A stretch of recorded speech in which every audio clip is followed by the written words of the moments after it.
turn 4. The battle is on. It's going to be too close to call side by side. Long Joe gets it. Oh, we got contact. We got flips. We got big wrecks here going back to the front because we're racing back to the line. William Page with the victory. Looking for second here. Gonna he's going to use that apron. He's going to use the apron. They're going to be side by side. Coming off the corner. Boy, back to the inside. It's going to be a drag race to the line. Tom Musa gets it. Tom Musa, where did he come from?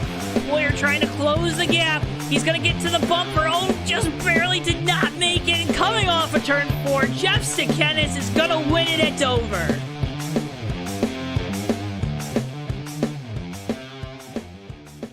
Before I wrap things up here in this segment, your thoughts on the type of race we're going to see tonight? And I would have to agree.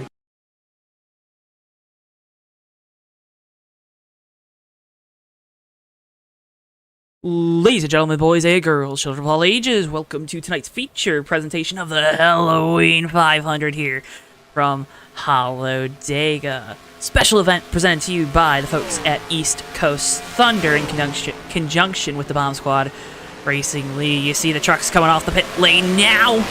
They go flying by.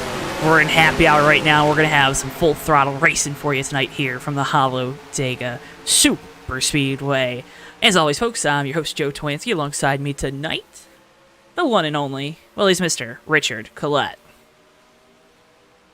Hi there, Joe. Glad to be back for another great night of racing here. Going to get a little spooky tonight. We are not at Talladega, but we are at Hallowdega. We got yellow walls here. We got spooky skies. We got a lot of spookiness in the air. It's a lot of Halloween trucks out here tonight. Should be a fun one. No scarier track on the surface than on the circuit than Talladega, and this is ultra spooky Talladega. So that's like 3 layers of spooky right there. Gonna be spooky, scary skeletons. They're gonna send shivers down your spine. And Ricky, we got prizes on the line tonight too. 94 laps. We're gonna be handing out trophies to the top 3, courtesy of Pete Sindone.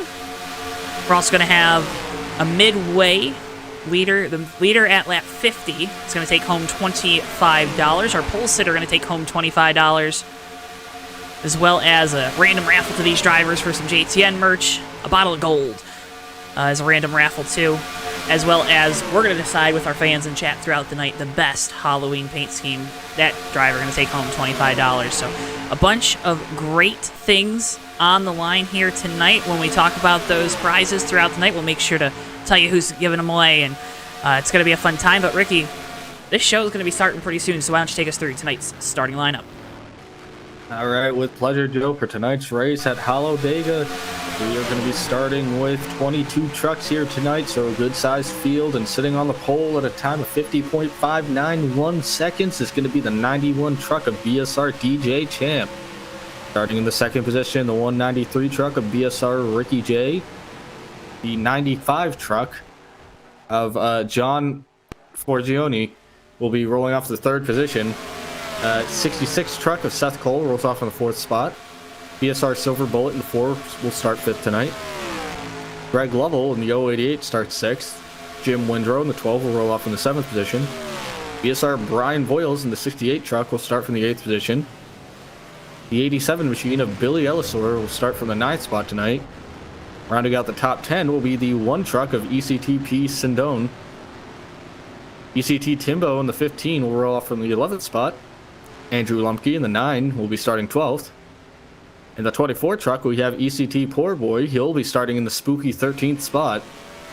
Jim Black in the 86 truck rolls off in the 14th position. Bob Sire in the 27 starts in the 15th spot. Brian Lovell in the 043 will start in 16th tonight. And BSR Magoo in the 144 truck starts 17th. Last truck to take a time in qualifying will be the 101 machine of Jeff Havoc, and he will be starting from the 18th spot. Rounding out the remainder of the field, in 19th will be the 144 truck of BSR Eli. 20th position will go to the 4 truck of Dave McLean.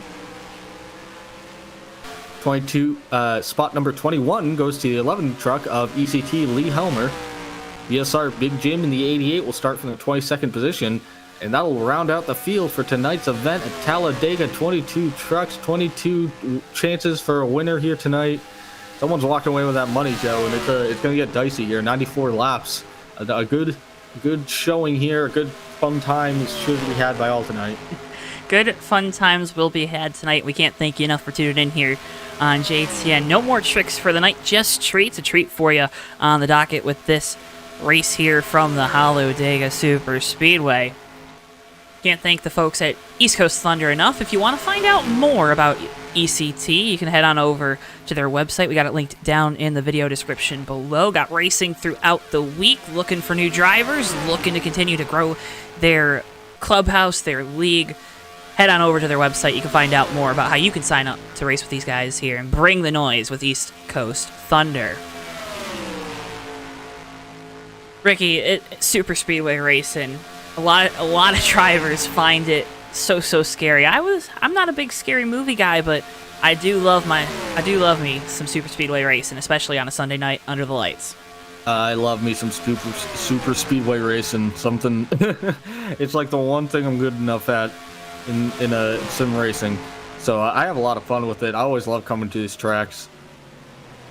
And honestly, I wouldn't mind being down there racing right now. I always love pack racing, especially truck series. But tonight it's these guys' show, and they're going to be putting on a crazy one this evening. And it should be a lot of fun with the money that's got on the line, the incentive to be racing. Mm-hmm. It should make for a lot of strategy, a lot of people really pushing the limit here, a lot of no-holds-barred action. And you don't see those like gloves getting thrown off, right? Because that's a little dangerous at super speedways, but I mean, there's money on the line, there's some really good prizes on the line. You want to be someone that's taking home one of those prizes, watching Pete Sindone there in the one as we get ready to go racing here on Halloween. Drivers, to your cars. What's your favorite? You got a Halloween song you like? Is there any other than Monster Mash? I guess there is no other choice, huh? I mean, there's Thriller, but there's also I think that's it. Yeah, I think you just scared away all of our viewers with that one, Ricky. Nah, it really is scary.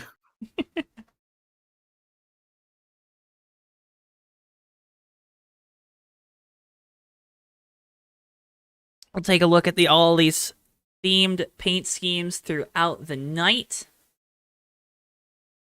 And of course, we don't have Ricky J's paint scheme. Have to think that there's a big Voiles Trucking logo right on the hood, so use your imagination, and I bet you'll see it. Drivers, start your engines! There's the command of these 22 truckers. Get these pickups fired up here behind the Chevrolet Silverado pace truck. Well, DJ Champ, not always known to be fast here on the Super Speedway, is going to line up on the pole. Ricky J, you know him, you'll love him, or you might hate him because he wins so much. Going to line up there on the outside of row number 1. Row 2 going to be made up by the 95 of John Forgione.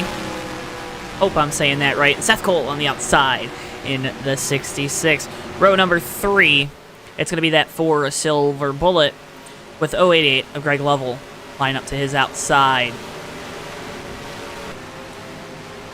Row number 4 is going to be that 12 of Jim Woodrow with Brian Voiles to his outside, and rounding out our top 10, it's going to be that 87 truck of Billy Ellisor, and the one of Pete Sindone. A spooky race, a spooky proposition to be racing on All Hallows Eve here tonight. And, well, Ricky, I'm so glad that the folks at home are going to be joining us, and these drivers out here are going to be joining us for what promises to be a fantastic race.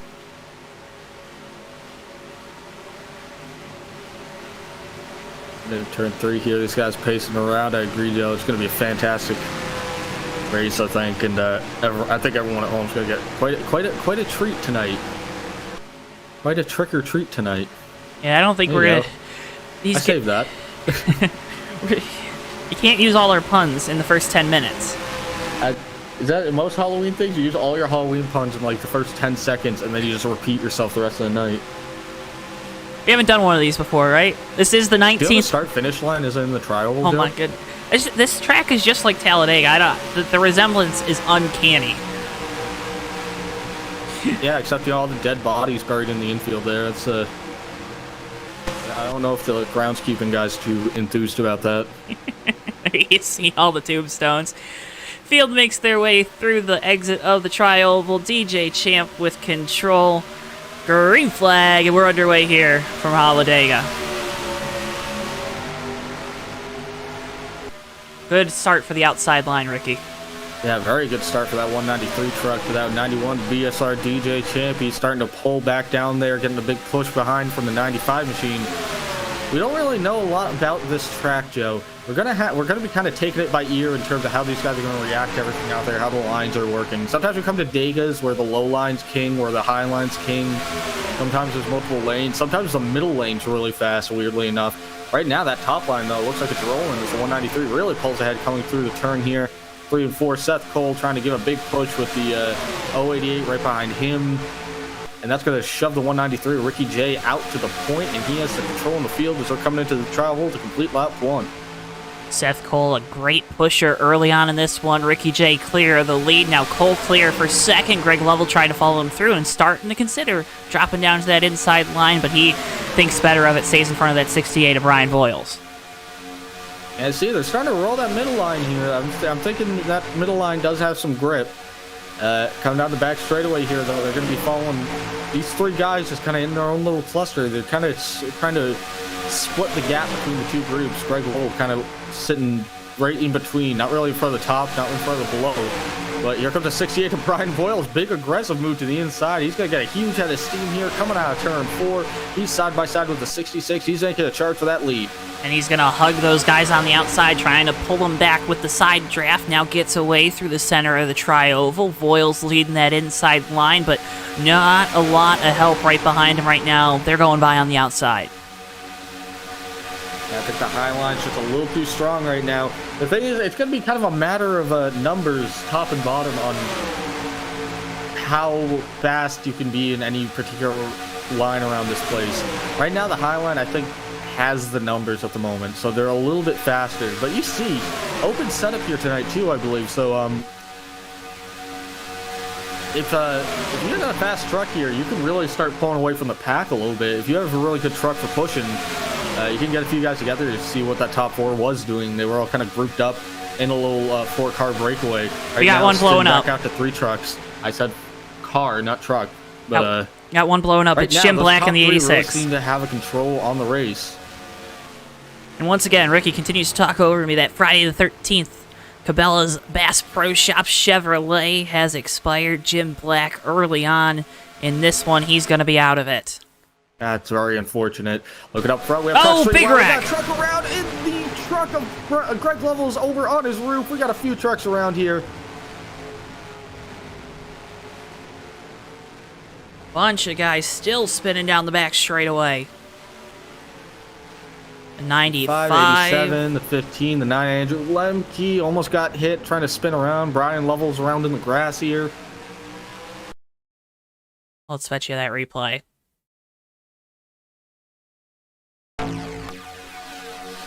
You see, it's going to be Greg Lovell. He's going to... I think he thought he was clear of Sindone there. Yeah, that's a tough one. Sindone up top. They're almost 3 wide here. That's a tough situation. That's kind of the issue of... That's kind of what you have to deal with when you're trying to defend 2 lines. You kind of got the one truck to the outside of him. I don't think he moved into Sindone. I actually think that Sindone came down a little bit, Joe. Let's see from this helicopter cam. We'll get a better view of it from the sky. Lovell there. It's very close, but you can see Lovell goes below that top set of stripes, that white line. He stays below that, but you can see the one of Sindone kind of start to cross over and make contact with the rear quarter panel of that 088 truck.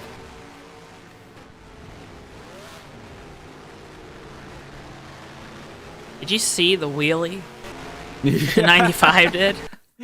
I did. My goodness. All through the tombstones, too? Let's go on Now, board. Joe, do you know what the damage situation is here? I don't really see anything on that 088 truck for the amount of rolling he just did. I'm sorry, I was just amazed by that onboard camera with the 95. Don't think I've seen a car going up like that too often, but well, I don't know, Ricky.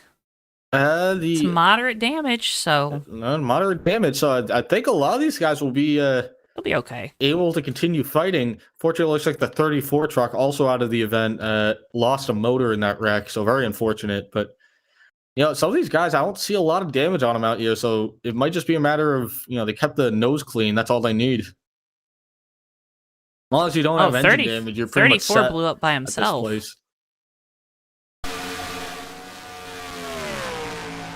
Pit road got a few trucks kind of bungled together. The 88 of Big Jim and the 11 of Lee Helmer seem to get together on pit road here. They get clean and clear of it. So already there's differing strategy as well. A lot of guys coming down to pit, but this 15 truck and the 27 decide to stay out. And still looking at through these wrecks to try to get a view of everything. Here's the 11. Helmer. It's got the Green Goblin on the hood.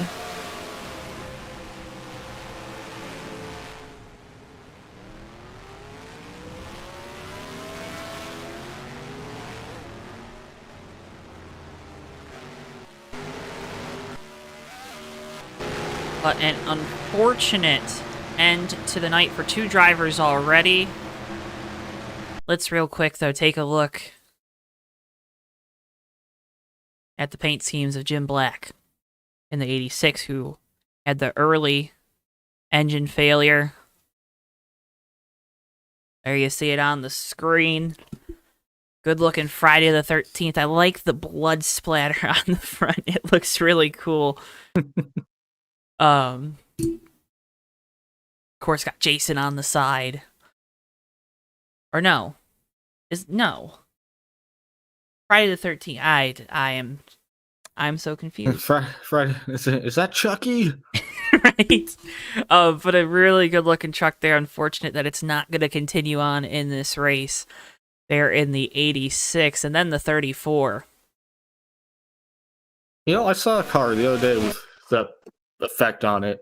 Well, not the other day, today, I think, actually. I was looking on the old Craigslist, looking at cars I'd never buy, and had blood on it? No, it was like a Dodge Charger. It was like a 2006 or 2005 Dodge Charger. It was like dressed up like a cop car, but it had like a zombie protection thing on the side. It was a wrap, but the whole front end was just all blood splatters. Okay, well, and then here's the 34. It was nifty looking, but I would imagine that local law enforcement wouldn't be too wild about seeing that drive around. Here's the 34 McLean. Imagine having that come up in your rearview mirror and you have to like double take to be like, is that real blood? That sounds awful. Here's that 34. Yeah, they wanted like 10 grand for it. Here's that 34. Good looking. I like the silver numbers on this one. And then the gold trim. Nice and simple. You know what? Sometimes simple is just better. Sometimes simple is spooky. But remember, folks, as we go throughout the night, let us know your favorite paint on the track. We'll be giving away $25 to the best Halloween paint scheme. The E2 guy writes in that I am eating Halloween pretzels. Are they scary pretzels? That's a good question. Are the pretzels scary? Are you scared of the pretzels? I'm scared of the pretzels. Terrified of pretzels. Terrified of pretzels.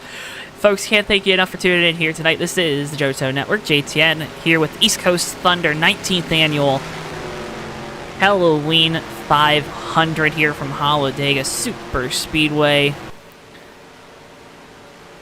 I'm Joe, he's Ricky. Can't thank you enough for tuning in. If you haven't already, make sure you hit that like button on the video. Show your support for all these drivers. And us, maybe a little selfishly for us too. But also make sure if you haven't already, hit that subscribe, because we got a bunch of great racing right here on JTN week in and week out. You're not going to want to miss a second of any of it, so you're going to want to make sure you're subscribed. Let's take a look at another guy that's got a pretty good looking Halloween paint scheme. It's the one of Pete Sindone right now sitting in fourth, Ricky. Yeah, it's a nice Nice truck there, that one machine. That's a nice big spooky one too. Now almost has that little blood splatter effect on it. See, I thought we weren't supposed to run over things with our vehicles. I mean, no, yes, you're not supposed to. So then why would you want the blood splatter on? I don't know, why wouldn't you? I don't know. It's just a question.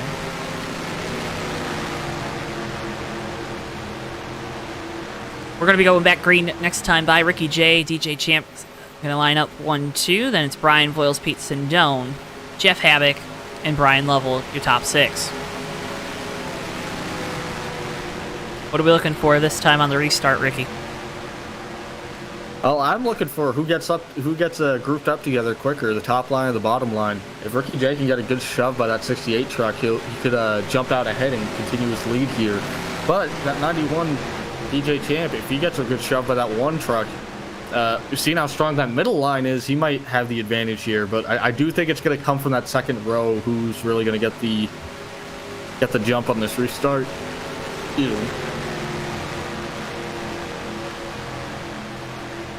You don't want to jump too quick, though, because I don't think anyone's trying to scare anyone right now, so you don't want to make your opponents jump just yet. Maybe towards the end of the race, make a jump, scare them a little, go like, boo, you know?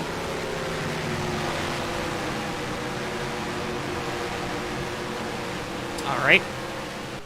Always a great conversation here with Ricky J in the lead.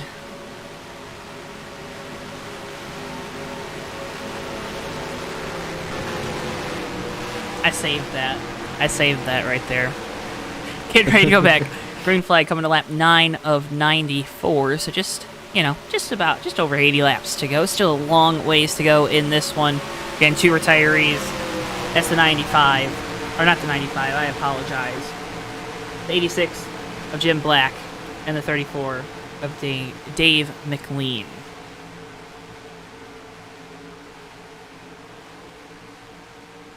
Field makes their way on to the exit of the tri-oval. Ricky J on the bottom with control here on the restart. Green flag, we're back underway here from Hallowdega. E2 guy said in chat, says very scary and salty pretzels. Salty is scary. Cholesterol is no joke. No, it is not. Ricky J out in front. That's scary to these drivers that are trying to find a way around him. Brian Voiles gonna pull up to the outside, gonna push his teammate in that 193. They're gonna start freight train on up top here. That 193 of Brian Voiles shoving Ricky J for all it's worth up there. 91 got in line. The 1's gonna be in line with them, and they're gonna just kind of pull these guys. That low line doesn't really have a whole ton of people working with it right now. Or just the 101 of Jeff Havoc, the 4, the 88, and the 144, and that's basically it.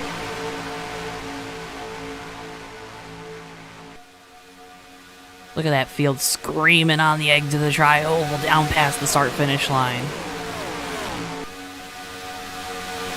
First side-by-side battles right now is between the 101 of Havoc and the 114 of Eli. Havoc with help from Silver Bullet there on the bottom. Eli with help from Windrow in that 12. That 12's looking pretty friendly here tonight. No, let's stay here. It's not too good to put your best foot forward in terms of looking friendly. Did you look at the 12? I don't know. I know what I said. I hope you understood the joke. That's all I'm saying. Folks at home understood the joke. I know what you mean. Do ya? The ghost, just friendly ghost. Okay. No, Joe, I have no idea what you're talking about. That is completely lost on me. Well, you see, folks at home, I always got to keep the training wheels on with Ricky. You know, we're almost 2 years into this, but he's still got the training wheels just in case. Just in case. He's a little wobbly. Falling over. Got some more trucks trying to form up down low here. It looks like. Yep, as you see, the 4 Silver Bullet kind of ducking up and down. The 87 starting to kind of move down. A few more people. I think some of these guys are gonna get a little sick of riding around, especially because they know that financially it's not within their best interest to be waiting around on this. Is that Jack Skellington on the side of that chorus light number 4? Or is that something maybe? else? It looks good. 14's pushing the 87. Look a little up high there. A little bit of contact. They kind of wiggle a little bit, but they straighten out. It's kind of dicey back here. These guys kind of going up and down. Don't really know where they want to go. This top line really is kind of king at the moment. But now you see they're kind of getting to that, almost trucking down to that lower line. Ricky J is on corner entry, getting right down to that white line. Or kind of separates that first and second lane. A little further back, though, we got about 5 trucks down here starting to form up together. Trying to make a run at this. That front pack has only got 6 in it. The rest of the top line very disjointed right now. This would be the best time for them to start moving, but someone's going to have to start pushing that 4 truck for them to start actually gaining steam. Start giving him a push. Will it be that 88 of Big Jim? Scott Magoo behind him, as well as Seth Cole there in the 66. They're kind of formed up really well right now on the bottom, Ricky.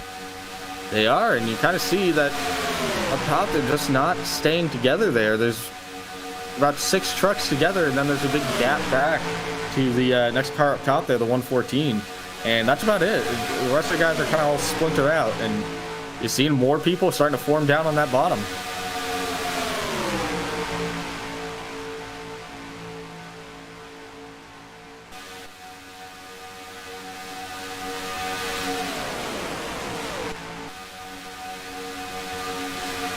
Lost a couple trucks from this pack. The 15 of Timbo there, the Bazooka Bubblegum Dodge Ram.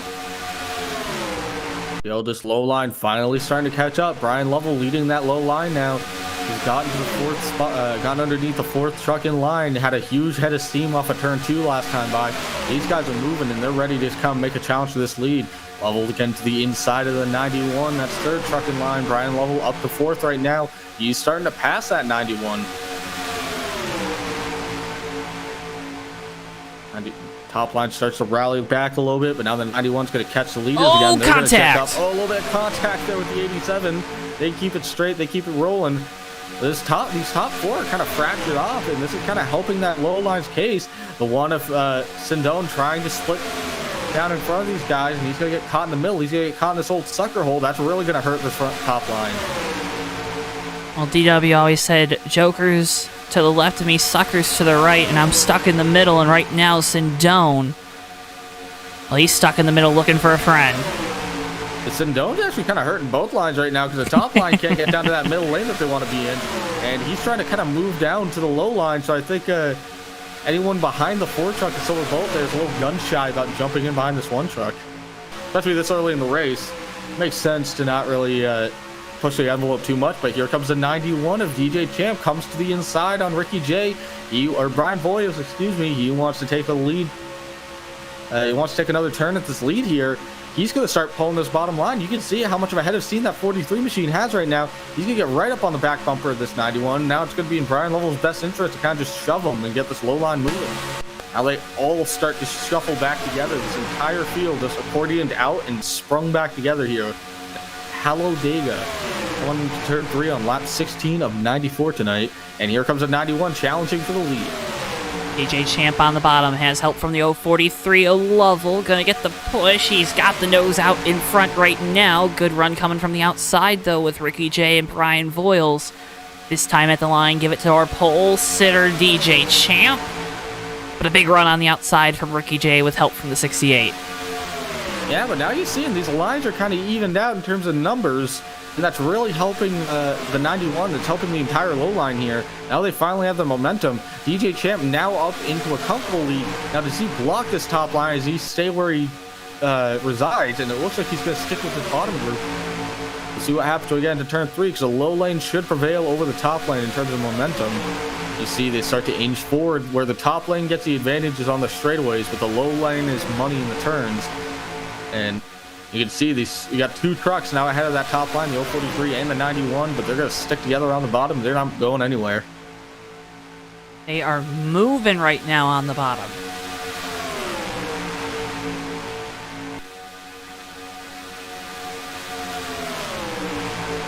retired from tonight's event. The 088 of Greg Lovell, the 9 of Andrew Lemke, the 95 of Borgione, 34 of McLean, and 86 of Jim Black. See if 43 Lovell was trying to kind of get up in front of the Ford Silver Bullet there. Didn't really pan out, and he stays down low.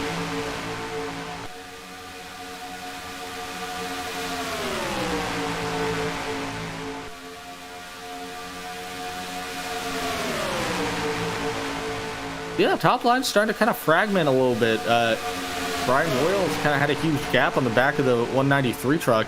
It seems like the whole top line lost momentum there for a second, but now they're grouped back up together. At the same time, though, here comes the 88 of BSR Big Jim. He's going to be side by side with the 4. They're going to split in the middle on these two front guys if they don't make a decision, and they come down low and block again on the 88. Things getting a little hairy, a little scary.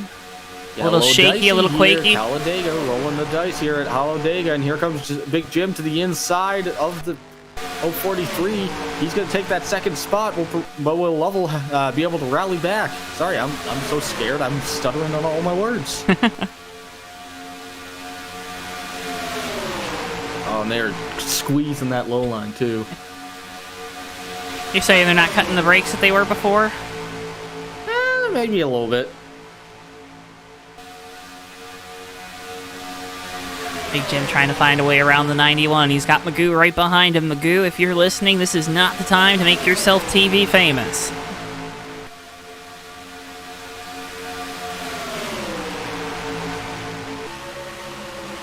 Right now, top 4 single file. Scratch that. Now only the top 3. Brian Lovell to the outside of that 11 of Lee Helmer. Here comes Magoo making a hard charge to the outside, getting a push from Brian Lovell. He's going to start making his way up here and try to challenge for that lead, but it looks like he's going to get stalled out next to second place.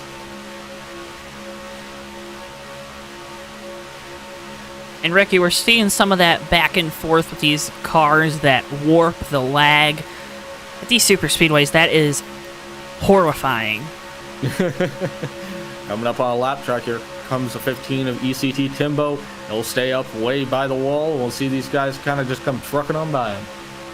They keep on trucking by that 15. Magoo losing some time on the outside that allows DJ Champ to get back out in front clean and clear of both lines, but another strong run coming on that outside with the 144 Magoo with help from that 043 of Brian Lovell.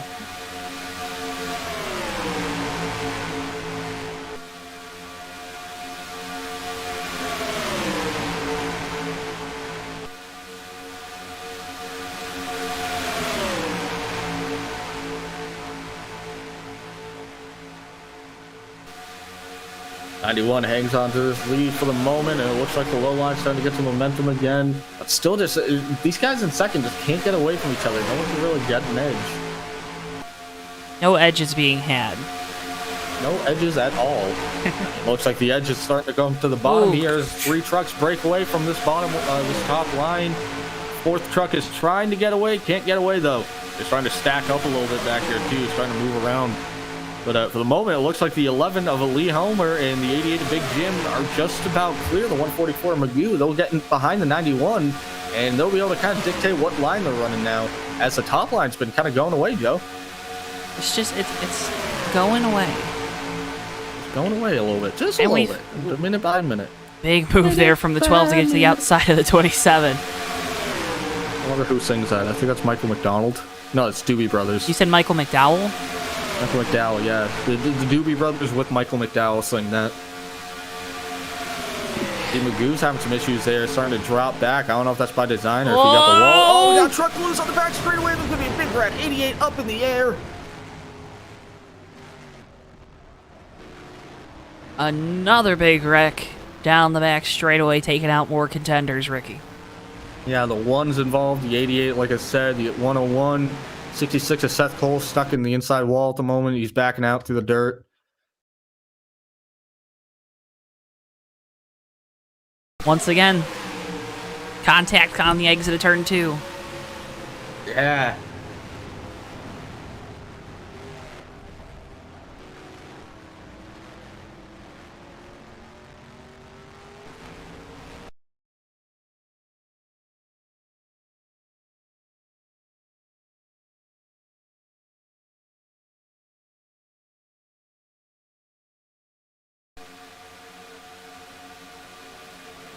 Just see, it's a mess. Whew. Can we even count that high?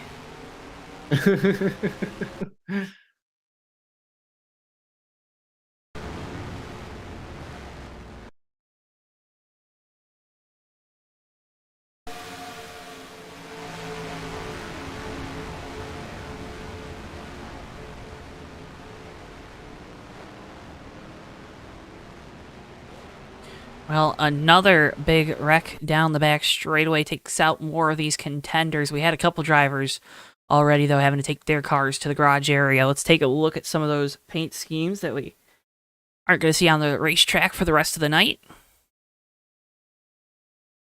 Let's first take a look at this 95 of Forgione. Good-looking Chevrolet Silverado there, Ricky. That's a nice looking truck. Looks like getting ready to hunt Bigfoot with that 95. Everyone coming down pit road here. 94 laps here, so it's a pretty good time to come down pit road. And anything, you got to take a few pit stops here, so anything to kind of cut it down to as few stops as possible under green is great. That's a great idea right now. I think a lot of these guys, if I'm in the back, I'd just keep coming down and topping off on fuel. We have any retirees? Yes, we do. The 88, the 088, the 9, the 95, the 34, and the 86. So Hallowdega already taken a lot of things, taking a lot of trucks from us. Only new one from that incident's that 88 at Big Jim.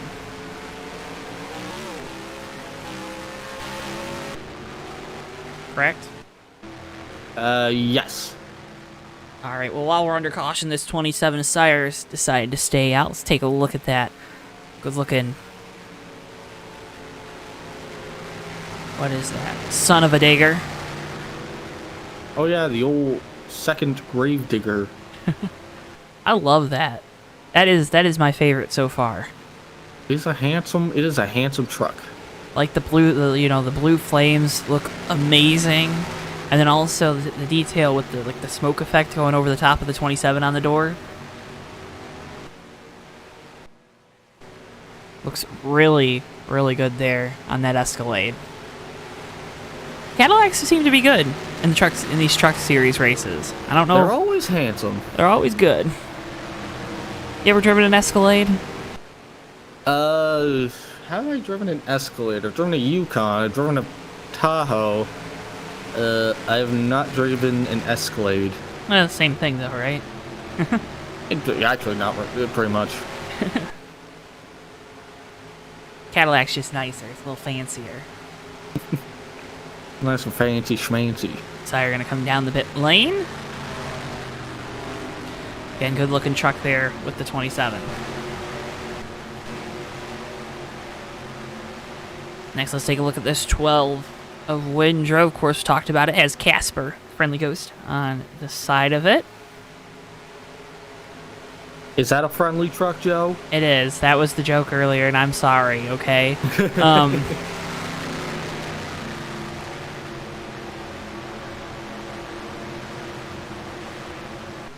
It's also the new Tundra. Did you notice that? The new Tundra, yes. The new Tundra. The new Tundra.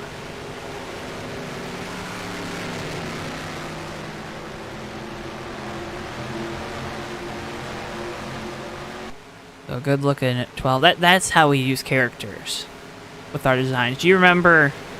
Well, of course, the Corey LaJoy, like the Scooby-Doo car, was a really good example a few years ago. A lot of good Halloween paint schemes yesterday in the Xfinity Series race, especially with the calling cars. And then today, I believe like the 52 had a Halloween paint scheme on it. Good looking Halloween paint schemes this weekend. We're ending it off with the best ones, honestly, out here on the track tonight for the Helloween 500.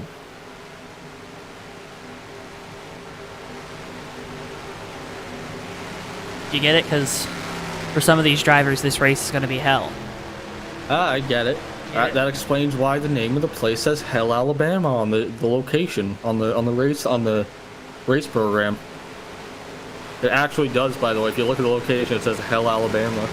There's a Hell, Michigan. That's where they should put it. Is there a Hell, Alabama? Wouldn't imagine there would be a Hell, Alabama.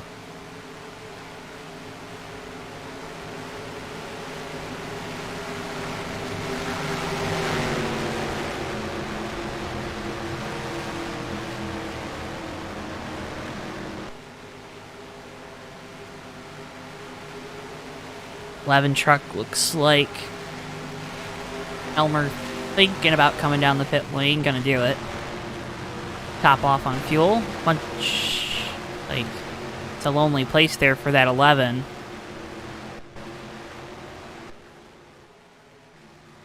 It's like the song that was like, "Hell ain't a bad place to be." Is that That's that's AC/DC. AC/DC, right? Yep.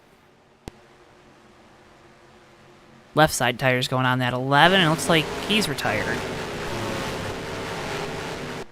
Nope, he's back. He disappeared for a second, and I got scared. You're not supposed to be disappearing. This isn't Spook the Announcer's night. I don't think. I was not made aware. But maybe they're playing tricks on us.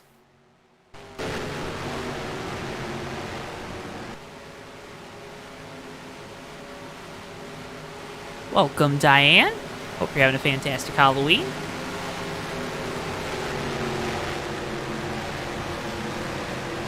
Remember, folks, tell us what your favorite paint scheme is in the chat, as we're going to decide at the end of this race who had the best looking truck.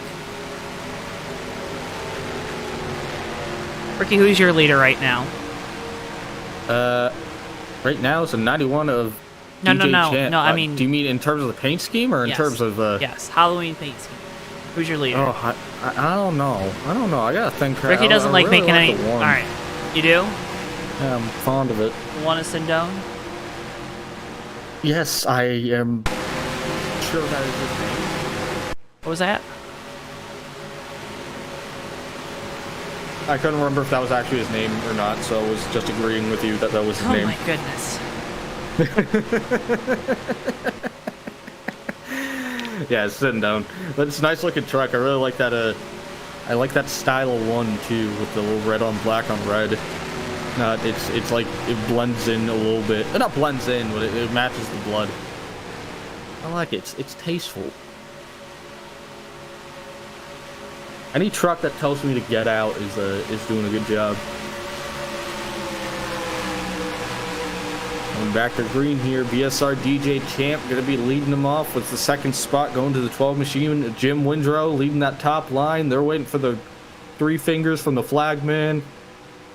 Or the 2 fingers. I don't know how many fingers he's going to give them. Hopefully not 2. There, green flag back at Hallowdega, lap 28. Jim Windrow gets a big jump on this restart. He's going to pull ahead of the 91 and actually get in front of him.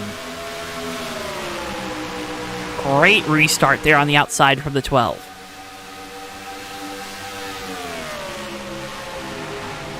I think that's going to put Windrow up into the lead for the first time tonight if he can lead back to the line. But he'll have to wait on that. The 91 and DJ Champ getting a big head of steam here to get right back up to the back bumper. It looks like the 91's going to slow up and stay in line. So these guys kind of all fractured up here. A lot of shuffling around, a lot of jockeying on this restart. No real defined lines. It just looks like everyone's kind of chasing the leader wherever he's going at the moment. Not playing follow the leader, we're playing chase the leader.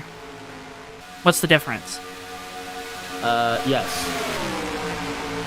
Looking down low, the 4 silver bullets start to get a pretty big run here. Gonna take that 3rd spot away from the 042 machine. Well, Bullet's been pretty racy here tonight in that Coors Light Chevrolet. He has been.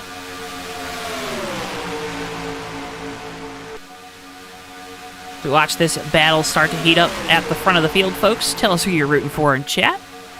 Hope you're having a fantastic evening here, watching the boys at East Coast Thunder bring the noise from the Hallowdega Super Speedway. Not Talladega. Hallowdega. Ricky. Mm-hmm. Yes, you. Winslow still hanging on to this lead, but the Ford truck is coming. He's in second spot here. Does he make a run for this lead? Joe, we'll see. He's looking up top, but he's kind of doesn't have a line there yet. I think Silver Bullet's going to need someone there to be able to jump up top. 91 actually looks like he's dropping back a little bit here.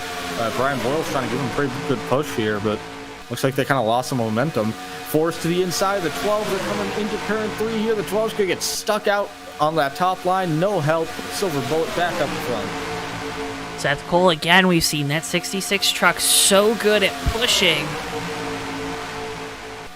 Pushes that 4 out to the lead with help from that 193 of Ricky J right behind him. Oh, car on the apron. Truck on the apron. 87, but he hangs on to it. We stay green here. That was spooky. That was a little spooky. They're still racing up here, too. It's got a 5-car breakaway on the track at the moment. Truck. And it looks like the one of Sindone is coming to the top line. He's going to try making a run for this lead. 91 of DJ Champ's going to go up there. No, 66 Seth Cole, excuse me, is up there. They're going to split it almost 3 wide, but here comes that one. He just blew past the 66. He's going to challenge the 4 for position.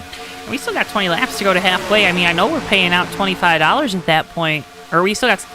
not halfway, but to the 50 lap mark. I know we're paying out $25 to whoever leads that 50th lap, but I mean, Ricky, it's a little racy, isn't it? It is quite racy right now.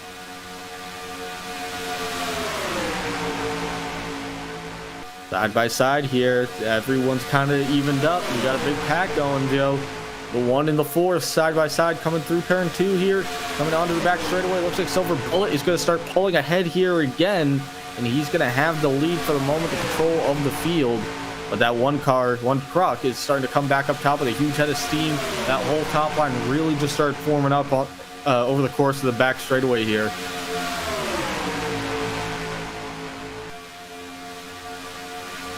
That's not enough. Silver Bullet hanging on to this lead. 2 by 2 by 2 by 2 as we enter the tri-oval in front of all these fans here dressed up in their best Halloween costume. Silver Bullet going to lead this lap, but Sindone still challenging on the outside with help from that 12 of Windrow. 1/10 of a second is what separated first and second place there as they hit the line. That is how close these guys are racing and how little of a difference there is in times between everyone out there on track right now. 87 getting the push from about 2 cars back on the 1, and to try to accordion that top line together. It doesn't really seem like it's doing anything at the moment, so one's going to kind of stay static. That's going to let the 4 of Silver Bullet kind of get a really good run here in 3 and 4, actually pull ahead of the 1 and clear them.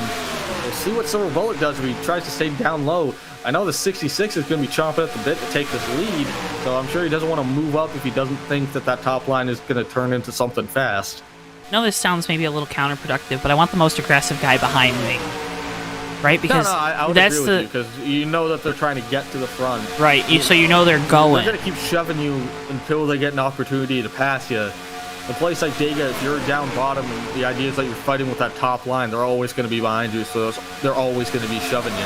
Out there out in the open, you see the 66 going to make this charge. He goes to the outside. He's got a big push for the 1. He's going to be side by side with the 4 Silver Bullet coming into turn 3. Big move there from the 66. Has the nose out in front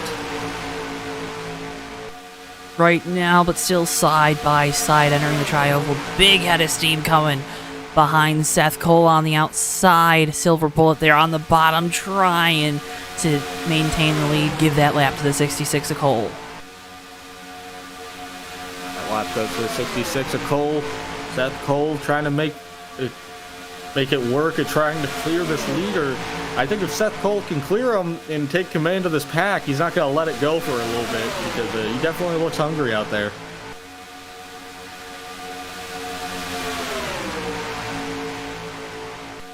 Going to turn 3 here. Cole's got the advantage, but the 4 is going to have the preferred line in the turn here down low. He's getting a big push from that truck right behind him there, the 193 Ricky J. Ricky J's another one that I think you know he wants to be up front here, so I'd probably want him behind me right now. into the line. 66 gets that lap. He's going to be ever so close to clearing that Ford truck, and he does it, but he decides to stay up top. It's a matter of making sure you got a guy behind you that you feel confident in, right? I mean, that would be the biggest thing for me. Wash up there from the Forest Silver Bullet. Ricky J gonna stay all over his tailgate.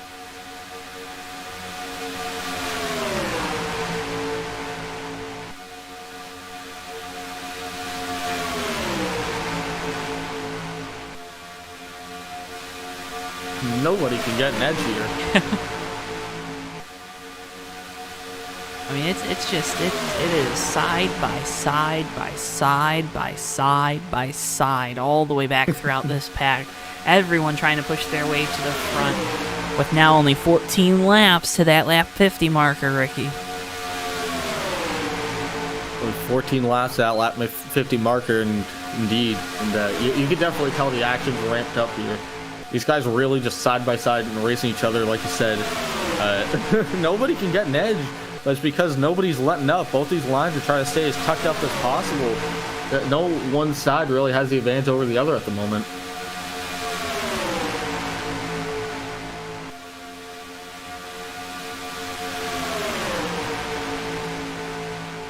At time off. As I say that, the Ford starts to clear the 91, but the 66, I keep calling them the 91 because they got the same kind of colored trucks. 66 is going to come back and get an edge. They're going to be side by side. Silver Bullet's going to lead this lap, but Seth Cole not taking this sitting down. Not going away that easy as that 66. Silverado has the eyes there for the headlights. Good looking paint scheme on that one, and he continues to try to charge on the outside. That is Seth Cole with Silver Bullet, though, with a big help. Ricky J getting all kinds of loose there. Pushing that forward, and the four's blowing up. Oh no, we got a big wreck here.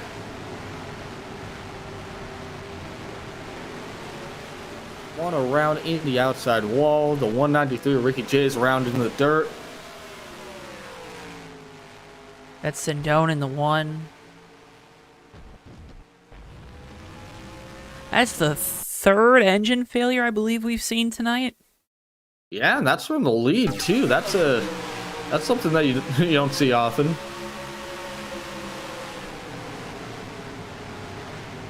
Oh, brother. Where art thou? Closing up there, and 193 nowhere to go. Gets into the one. 27 goes around too, a little further back. Brian Lovell made such a good save there, getting past 193 or Ricky J without hitting him. Well, on board with the 87 of Elisor.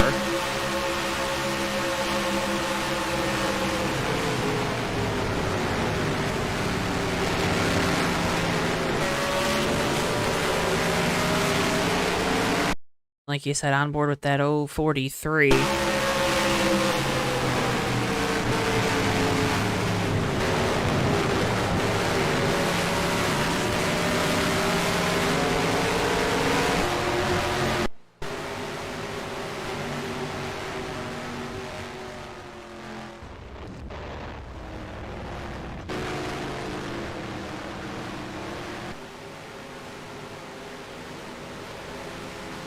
Ricky, I think it's everyone.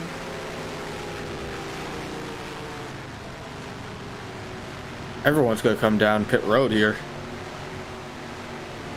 I mean, put you in the window, right? Get in our window, probably 2 stops, but you're going to want these fresh tires because you'll want to make some moves coming up on this lap 50 marker. Oh, yeah, for sure.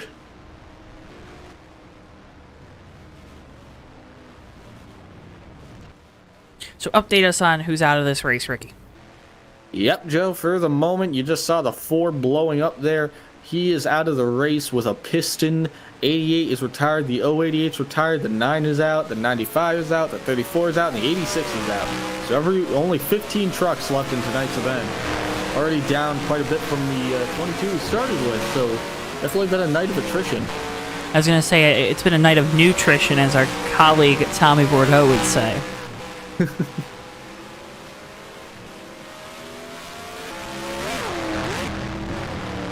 Well, this caution does give us the chance to look at some more of these good-looking Halloween wraps. Let's go ahead and take a look at the guy that was leading this one, or at least on the outside of this one when we went under yellow. It's the 66 Seth Cole. Good looking truck right there. Has the bat wings on the side. Has, like I said, those eyes for the headlights. That is a really, really cool touch. Also has the teeth there on the grill. Did you notice that, Ricky? Oh, I didn't. Very clever.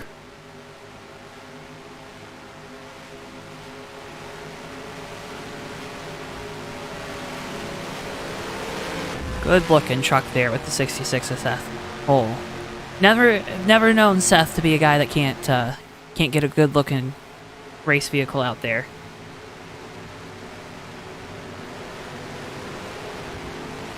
Report from the Ford team, they had no warning on that explosion, Ricky. Yeah, very unfortunate though. We've seen a lot of engine failures here tonight. I'm not surprised, right? I'm not surprised. Yeah, it's scary track. Scary things happen, like Misfires. like engine failures. Right.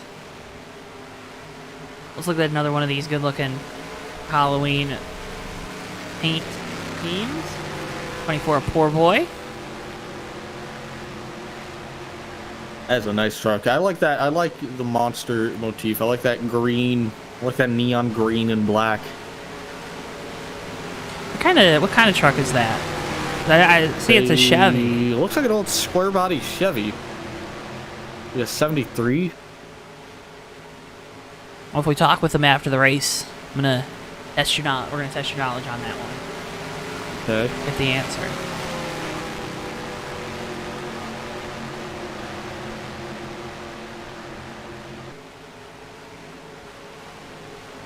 Another one of these Halloween paint schemes is this 87 with Ellisor. I like how he uses the truck bed on this one. I do too. Yeah, I like that.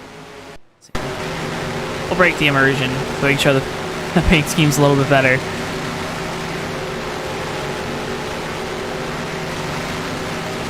Good looking truck there, and the jack-o'-lanterns on the back is a nice touch as well.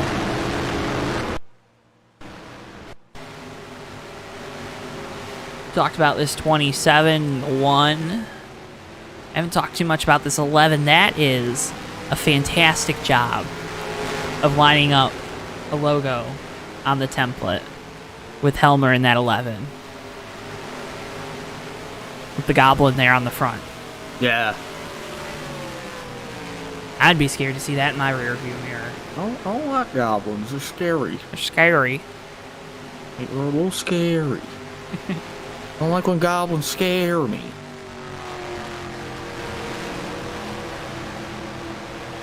Seth Cole will lead us back to green. Brian Boyle's there in second. Retirees from the night. Well, you talked about it. Just got Yeah, do you want me to read them off again? got 14 drivers left. Is that correct? Is my memory serving me correctly? Or is it 15? Yes. 14. 15. What? 15. In one ear, out the other, folks. So, of course, 16th on back out of this one. An unfortunate end to the night for those drivers.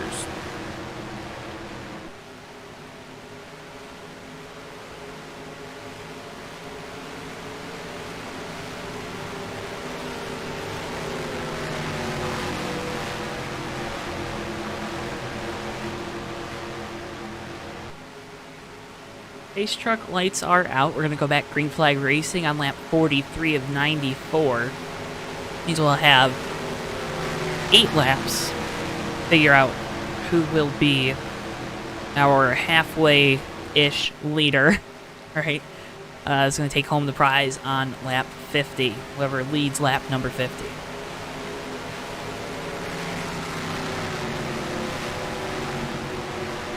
Story of tonight. What's been the big thing that's stuck out to you, Ricky? Engine failures. Who's next? You never know. Honestly, in terms of like scary stuff, like now everyone's on the edge of their seat. They don't know who's gonna blow a motor next. We've had 3 or 4 trucks. It seems like it's a recurring thing.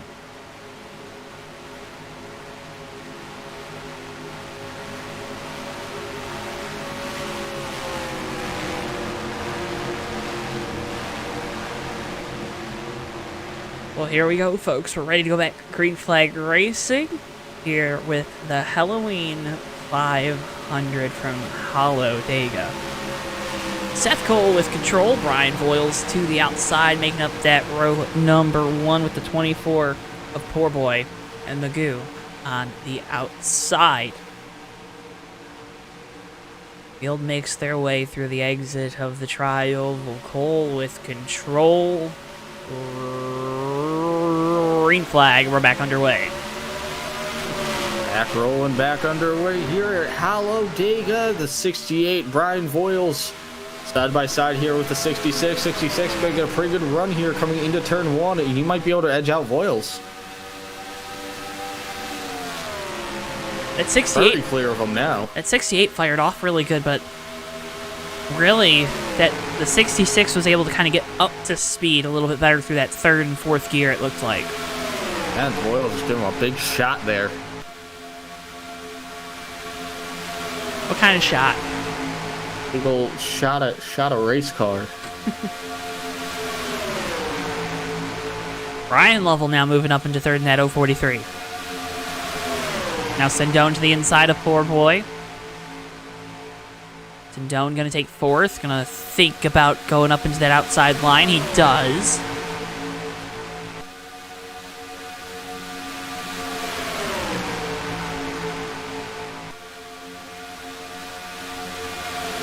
But now no help on that outside. Everyone's starting to go around the bottom this time, Ricky. That's kind of the opposite of what we've seen throughout the night.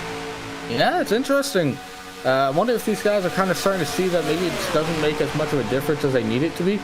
If they're in the top of the center. Right now, they're all rolling that bottom pretty well. Rolling. Keep them doggies rolling. Ride. It's where everyone usually lose. Coda Cross. Not wrong. The line here be 6 laps. Lap 45 and 94. So 6 laps left here before they hit the 50 lap mark. Or the 51 lap, the end of lap 50. Things are going to get a little crazy. Yeah, how much are they getting for lap 50? $25. I mean, that's $25. Ooh, that's a big chunk of change there. That's more than the guy got last night that won the Noble 3 race with the USORL. Oh. I thought you were going to say the guy that won the Nobel Prize. That would be not good. Seth Cole, though, with the lead right now, has got these trucks single file behind him. That's got to be a good feeling, although you have to have that in the back of your mind that it's not going to stay this way for long. Yeah, I would imagine they're going to start getting a little crazy here a little soon. Right now, single file, pretty much all the way through the field, all the way back to about 10th spot.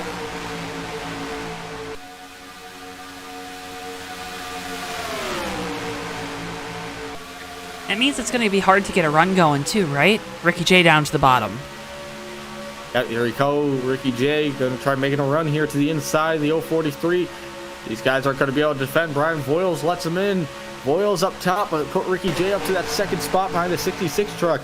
Now, if he's starting to make moves here, do you stay behind the 66 or do you make a charge at the lead? Gotta make your charge down, especially if you can get up in front of the teammate in that 68 if you're Ricky J. Oh, we got a truck on the apron, but it keeps it straight. The 27 truck went super sideways on the tri-oval.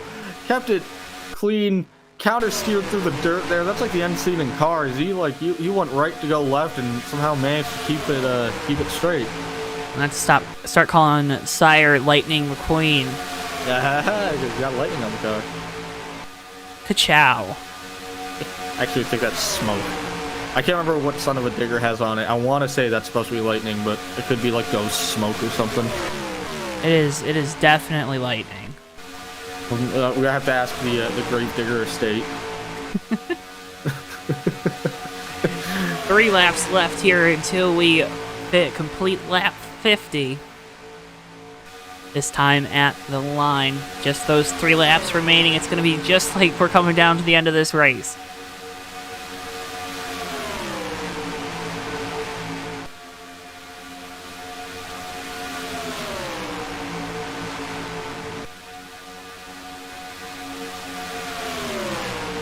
KJ's all over the tailgate of that 66 right now. Yeah, he's just all over the place on the back of that truck. I think he might be waiting. I think Ricky's going to wait here until they get to lap 50, and then he's going to dive to the inside or the outside of him. He's going to just try to get past him then. But for the moment, I think they're going to wait. At this point, I wouldn't want to be the leader, frankly. I don't think the 66 is in a good spot here with all these guys breathing down his neck. Single file, too, so one makes a move one way, another guy makes a move the other way. You're sitting duck at that point, right? 2 to go.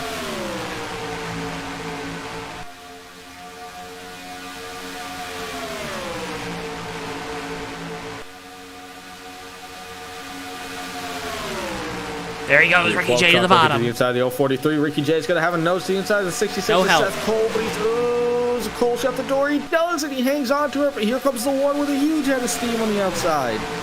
Zindone on the outside with help from the 11 at Helmer. That's 1-1-1. If you didn't already know, Ricky J now to the inside of Cole. In the outside wall. Here we come to the line. It's going to be 1 lap to go before we get that bonus, and the money's out there. It's dangling in front of these drivers like a carrot on a stick right now. Ryan Lovell's in a good spot here to make a charge on Ricky J. He just needs some help. That 12 with Jim Windrow right behind him. Will the 12 go with him? The 12 is looking to the inside on the 043. He's going to look to the inside, try to make that charge to the inside of Lovell. He doesn't have momentum for it. Ricky J going to hang on to the lead for the moment. Is there anything left? Can the 043 do this? If he can make a pass, it's going to have to be to the inside. It's just so hard to pass on the outside by yourself. Ricky J holding down to the bottom. He fades low as we enter the tri-oval, coming to the completion of lap number 50. Ricky J is going to take home that $25 bonus.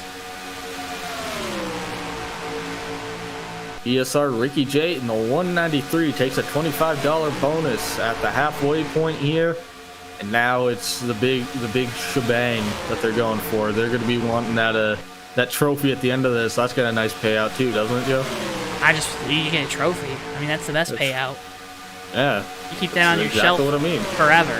Look at the chat. Someone says son of a digger is blue flames. So we were both wrong. It wasn't lightning and it wasn't ghost smoke. It was blue flames. I don't know where you got ghost smoke from, though. I don't know. Spooky ghost. You know what I mean? Like the ghost walks out and he goes, eh, and he's got like the spooky blue smoke around him. Well, folks, we're over halfway done in this one. I'm Joe. He's Ricky here with JTN's coverage of the East Coast Thunder 19th Annual Halloween 500 here from Hallowdega. If you're new here, well, why don't you stick around here on JTN? Hit that subscribe button so you don't miss a second of any of the action right here on JTN, the JoeTow Network. Also, if you want to show your support for the boys here at East Coast Thunder, make sure you hit the like button on the video. It helps support us, but it also helps support them because it shows just how much you appreciate the racing that they're doing here tonight for you on All Hallows Eve. If you want to find out more, maybe you're new to sim racing, maybe you're looking for a league, you're trying to hop back into it, you can head on over to the East Coast Thunder website, linked in the description below. That is ECTSimRacing.com to find out more about how you can sign up here with the boys at East Coast Thunder. Racing right now Sundays, Mondays, and Tuesday nights during the week.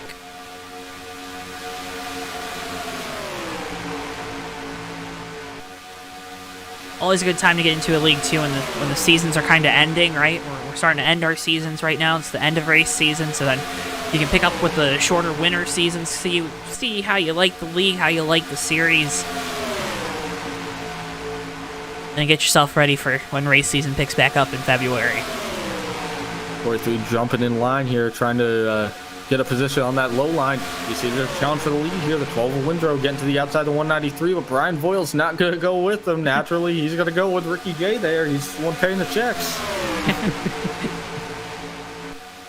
I think you usually you try to push that driver that you're paying to be behind the wheel of your race car. Oh, car around, or truck around. It's Brian Lovell. He saves it. Big save there by the 043, but that's going to splinter this pack, Ricky. Oh, very much so. And will they be able to get back together? There's a lot of space that these guys have left on the track there. All these trucks just accordioned out. Basically, the first four trucks are the only ones together. Ooh, it's just got kind of sandwiched like between. All kind of strung along by their own little drafts right now, so they should be able to group back up together here.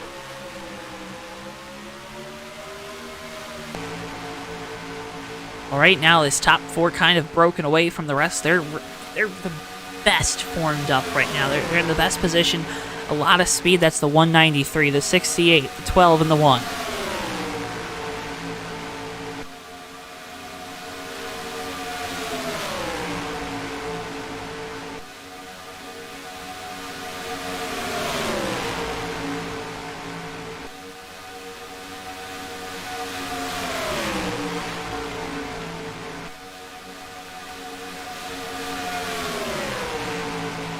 Ricky J hanging on to the lead right now.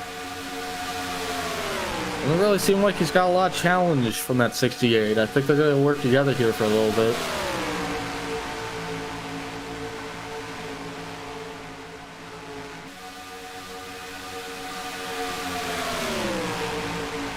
Ricky, what's your favorite number? I like 5. You like 5? 5 is easy to multiply, easy to divide. Very easy number.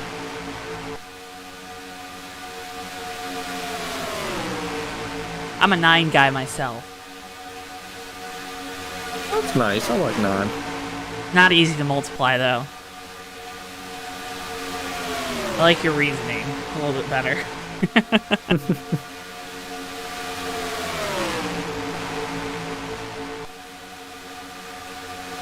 Ricky J out in front has lost his drafting partner, whose Boyles has gotten shuffled to the outside line in that 68. What happens now is the 12 going to try to get a good run and look to the outside. Get to the outside here. They're going to start to shuffle out a little bit. So Ricky J's hanging on to the lead still, but now we know that he doesn't really have a friend up there because that 12 of Windrow wants that lead. He doesn't want to sit around waiting behind someone. He wants to take advantage of this position. That 12 is moving right now. And if the 1 wants to go with him.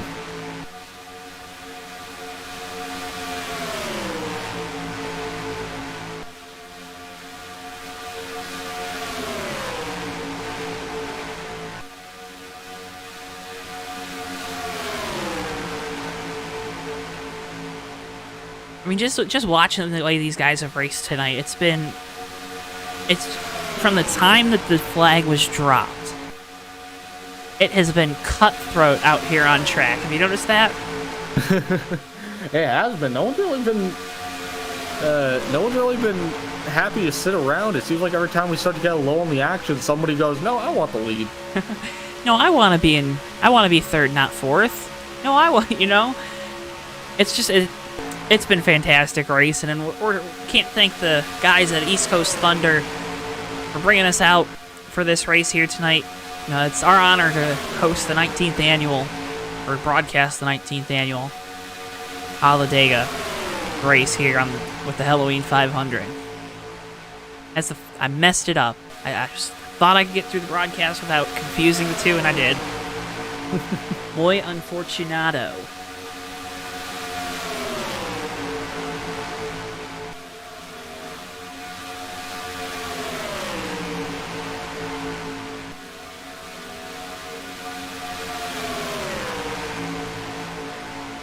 Ricky J hanging on to this lead here.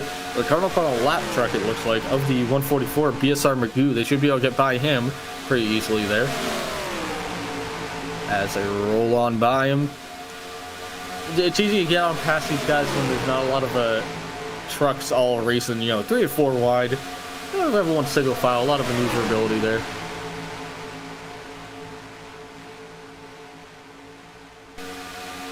maneuverability. Can you gain that, or are you kind of stuck with what you have now with these trucks? You can gain it. You just got to adjust it.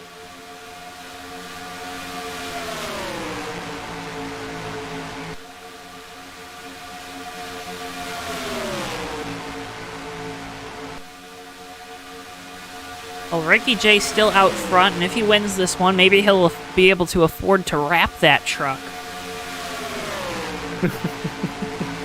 You can't see his truck, right? No, I cannot. Okay. As he's coming to the pit lane. Coming down pit road here. Comes Ricky J. Windrow's coming down. One's coming down. 114. Pretty much everyone. I don't see anyone deciding to stay out this time, bud. Brian Voiles stays out in the 68 with Magoo in the 144, but that 144 already made his pit stop. Voiles going to have to come down by himself. A couple trucks already down in the pit lane. That's the 24 Poor Boy and the 91 of BSR DJ Champ.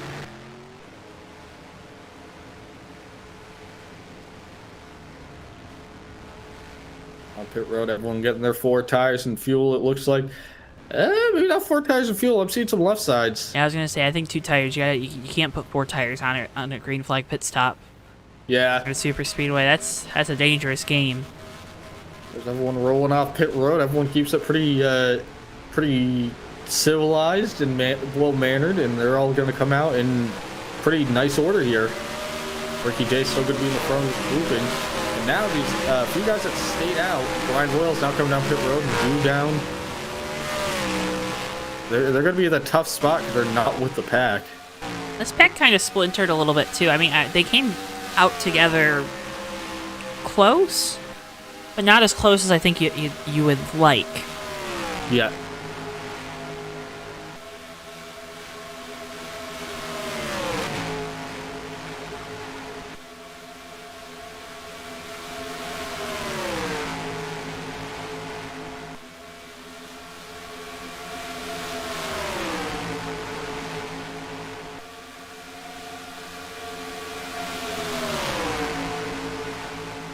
Windrow looking to the outside, going to have help from Sindone. This is what will be the battle for the lead. 5 trucks here in this lead pack right now, Ricky.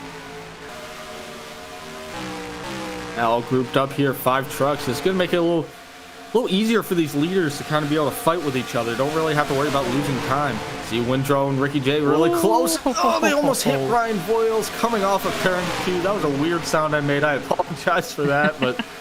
Oh, Ricky J almost caught the door of the 68 there. I'll hold my check, Kevin LePage.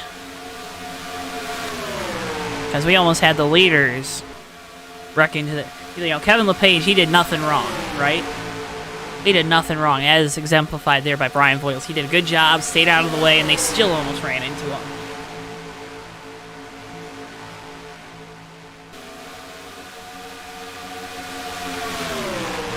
So that 12... truck, Pomfret Wine and Spirits. Toyota Tundra out front. Getting friendly with the lead now, are we? And we got Charge here for the lead. The 1 truck getting to the inside. The 12, they're coming up on the Poor Boy too. Have to be careful navigating on by them. They all get through cleanly, but look at that truck right behind the 1, the 11 of Lee Helmer. Helmer hasn't really always been running a very quiet race here, but here he is up in the front when it counts.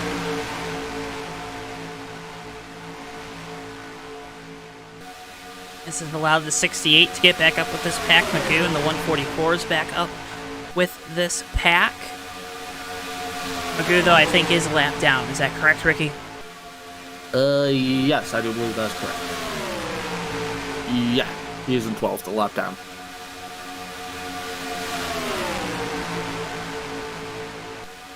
Well, now he can affect the race.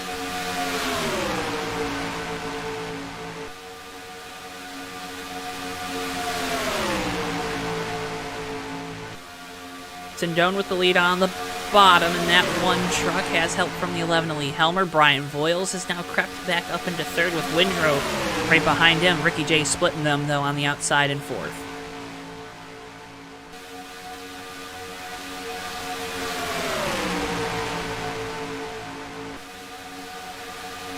Another guy we haven't talked too much about tonight, Eli, in this 114, having a strong showing.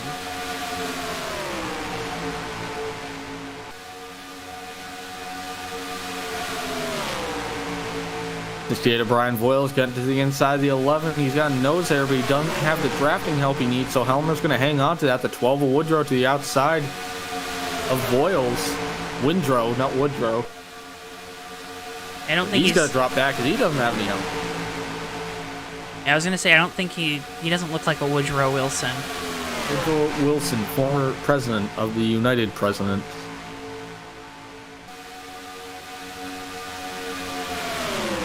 So Helmer sits in second, Sindone out front, and Brian Voiles sitting there in third.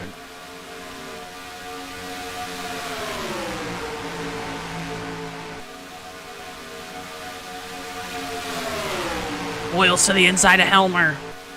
Aggressive move there to get that fender to the inside. Up on another lap truck, the 15 at Timbo. They're going to get on by him pretty easily. See, the 15 tries to fall in line. He is a lot down.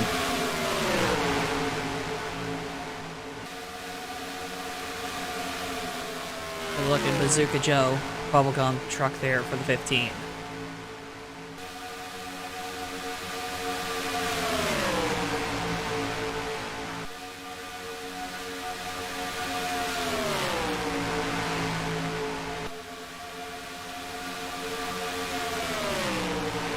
Yeah, staying pretty good single file racing here right now. But you see, Brian Voiles kind of looking all over the back of the one. I think he just doesn't want to. He doesn't want to make a pass. He doesn't want to try sizing this up for no reason and get caught without a drafting buddy. Like a little further back though, Ricky J started to get some help from Magoo. That lap truck, he stayed with the pack.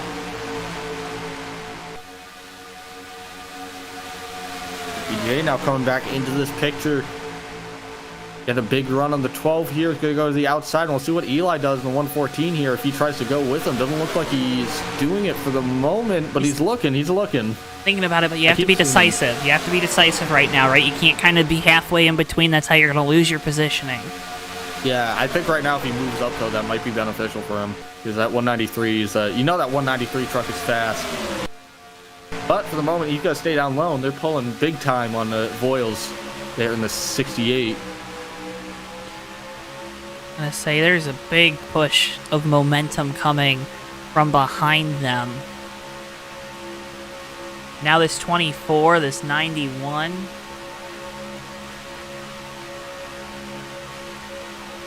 Those trucks are kind of in this pack. Ricky J, close call there with the 24.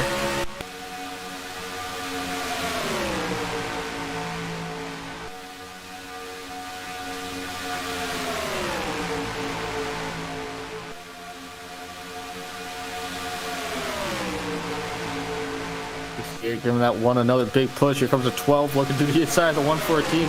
Jim Lindrow is a man on a mission tonight. He is not, he gets up on anyone and he's not working with them. He wants to race. He wants to get that position away, and you'll love to see it. I think having Casper on the side of that truck might be trying to throw these other drivers off about how friendly he's going to be with pushing them on the tailgate.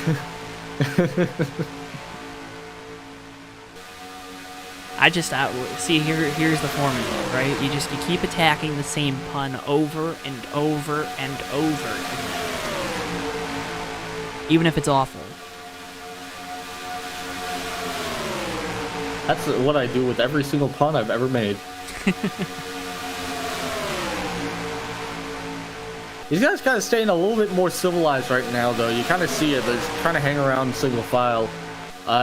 Do they need to make any more pit stops before the end of this? Yeah, they'll have to make one.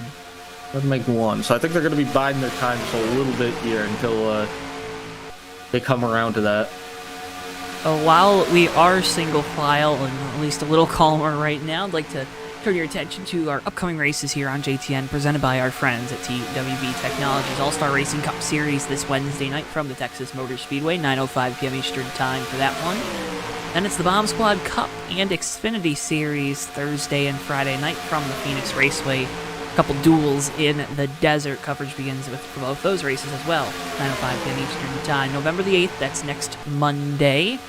It's the Indiana 200 for the ASRA National Championship. Indy cars from the Indianapolis Motor Speedway, 8:50 p.m. Eastern Time for the start of that one. Then All-Star Racing Cup Series on November the 10th, 2 days later, to Wednesday's finale. From the Kansas Speedway, coverage again there, 9:05 p.m. Eastern Time. All of those races, of course, live only on JTN.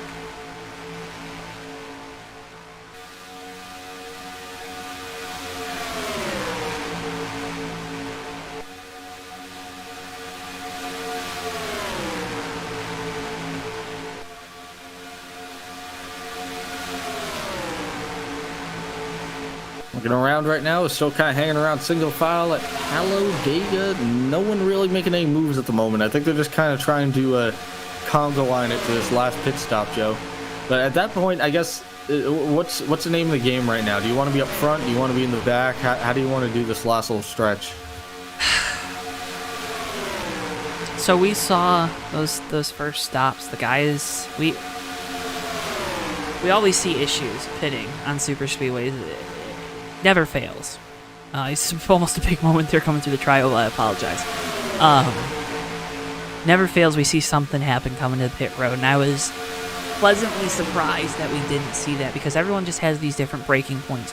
I'm always of the ilk that I want to be kind of at the back of the pack, so that way if something does happen, I can slow down as much as I want. I can avoid it. I don't have to worry about getting run over. On the flip side of that, it's the last pit stop. There's money on the line. There's trophies being handed out at the end of this one. Real trophies, right? More so than any other race that you've seen in the recent weeks here on JTN. So there's a lot more at stake that make me be a little more aggressive. I probably want us to be up towards the front so that way I can dive it down the pit lane as deep as humanly possible. Yeah, I think that's a pretty good way of looking at it. I'm gonna say that whoever ends up winning this race, I'm gonna say that's what I would have done too. I'm glad you came up with exactly my idea to win the race. Funny how that worked. Well, still single file. Sindone out front. Talked about this number one with the blood splatter there on the front.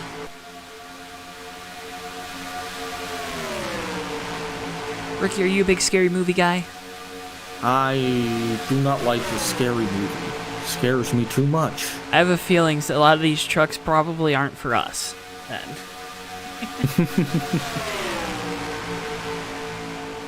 Good-looking trucks nonetheless. Remember, we're going to be handing out some more prizes throughout the night. Those top three are going to take home the trophies. We're going to give away that halfway, that lap 50 marker leader. That was Ricky J. He's taking home $25. We also have a DTN merch random raffle. We pre-selected a finishing position on the grid before the race. So the person that finished in that position will win themselves a piece of JTN merch. They have to be running at the end, though, of course. We also have the bottle of gold random raffle, which again, pre-picked position on the racetrack. Driver that finishes in that spot will get that.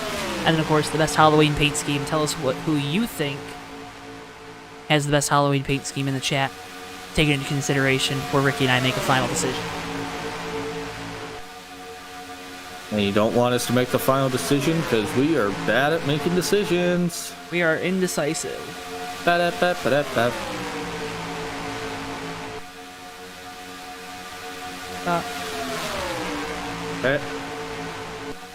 Ba-da-ba. A little more racing out the back. Ricky J trying to find his way back up inside the top five. Is running around here at the back of the pack, and don't look now. Brian Lovell, Seth Cole. They're in that 043.66 and this 87. Billy Ellsor. Well, they're back up into this pack, as well as DJ Champ. He's kind of holding on.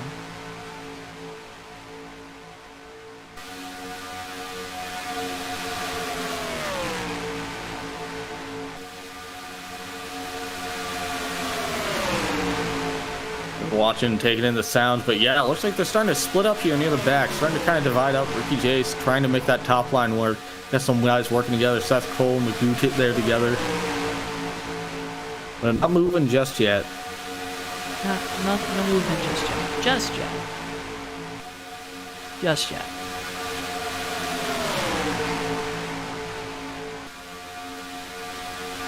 What do you need right now? I mean, if you're Ricky J here in this outside line, you just need help, right?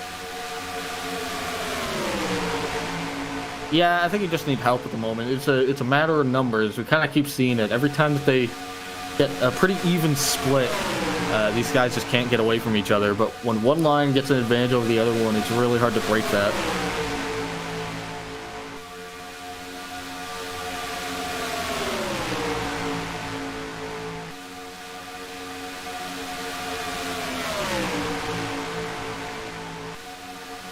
So Lovell now, big move to the outside of the 11 of Helmer. Now to the outside of the 4th place Windrow in the 12, but now starting to lose momentum because he's got no help behind him. We've seen that throughout the night. You can get a big enough run to maybe get by a guy or two, but you can't sustain it.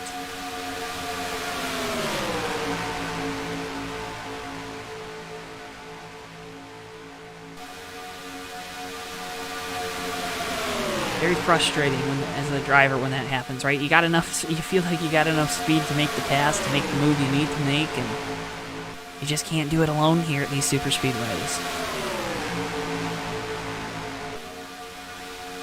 Top 3 though stay the same. It's Pete Sindone, Brian Voiles, and Eli in that 114.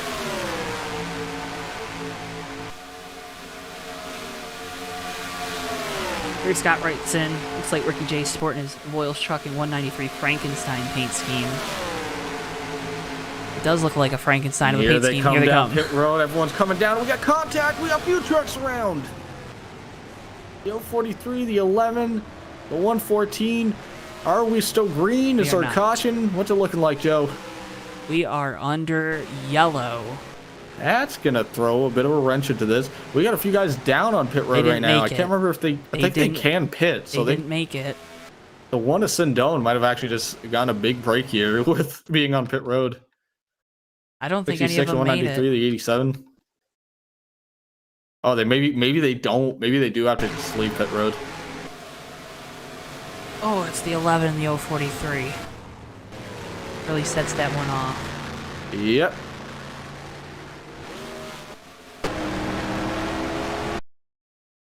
Visor cam with Helmer.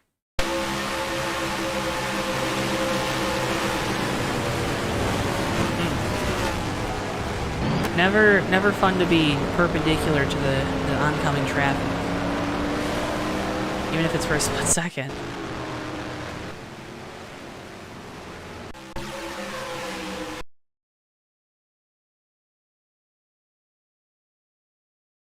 What was the perpendicular bisector of that wreck, Ricky?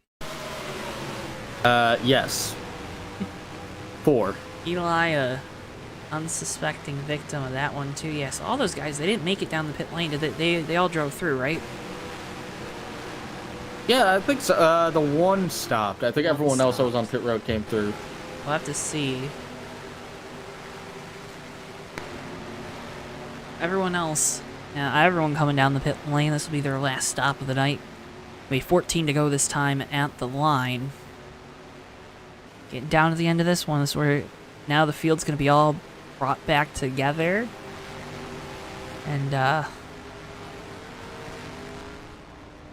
well, Ricky, that's a dangerous proposition. It's a very dangerous proposition indeed. While they're hitting, Joe Smith writes in, best looking trucks out there. The one, who you see on your screen right now with Sindone. This 11 truck of Helmer.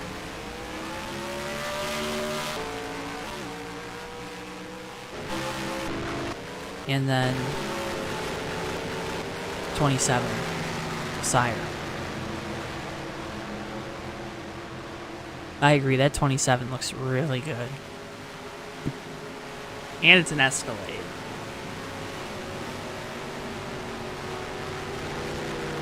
I still can't. This is going to get a little wild here because we're going to be we're going to have less than, not less than, we're going to have a close to a 10 lap dash. It might be a few more laps than that, maybe like 11 or 12, but right now, 80 of 94 laps here at Hallowdega.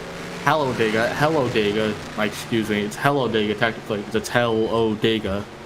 But, so right now, 80 and 94 laps, so about 15 laps left, I believe. So we'll be probably going, and we'll probably be going green with like 14, 13 to go, I guess. There's not gonna be a lot of time left. That's what I'm trying to get at. Not a lot of time? Not a lot of time. That's a good and a bad thing, right? Not a lot of time to screw up. But also not a lot of time to make a mistake and be able to rebound from it. 5-town trucks coming down the pit lane.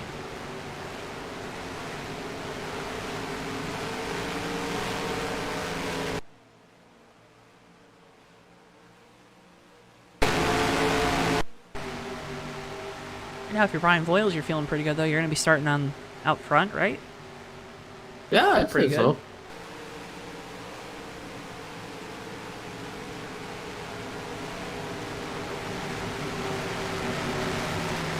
So it's Halloween. Got a bunch of great looking Halloween paint schemes out there. But I do have a question for fans at home. You can tell us in chat, but also you, Ricky. What's your favorite Halloween candy? I guess just candy, but Halloween candy. That's tough. That's tough. That's tough. That's a hard decision because I got different things I like in terms of candy. Do you mean in terms of like chocolate or like fruity stuff? You gotta pick something that's your favorite. Fruity stuff, I'd probably say. Oh. See, you can't decide between Skittles and Starburst. Or Dots. Ooh, Dots. Laffy Taffy? Oh, Laffy Taffy, that's good. In terms of chocolate, I'd probably say Three Musketeers. Jim Windrow writes in, number 12 best scheme and going to win the race. I like the confidence. He's calling the shot. He's calling this shot. Looking like the big great, yeah, Big Bambino? Big Bambino, I think so. I gotta look that up. So if I screw that up, I don't think I could ever look.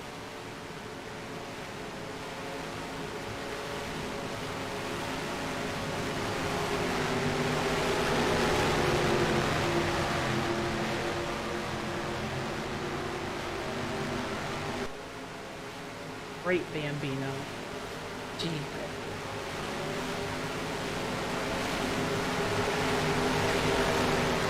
Hey, speaking of baseball. Never mind. I'm gonna talk about baseball. Dots do rule. I feel like though. One Halloween I had like a loose tooth. Chomped on a dot. You know how they're kind of sticky. Pulled the tooth right out. Ugh. It was not fun. Ugh. Yeah. Put that Ew. spookiness in your head. I'm a Skittles guy though. I really like Skittles. I do like Skittles. M&Ms are a good It's chocolate. hard. I love Skittles. I love Starburst, but I also very much enjoy. Like I would probably just eat Laffy Taffy if no one told me to stop. Oh, Nerds are good. Nerds are good. Nerds Rope is really good. I really like Nerds Rope. Let me go and eat green here with 11, by the way, Joe. It looks like so 11 lap dash. 11 lap dash. Kind of fun, right?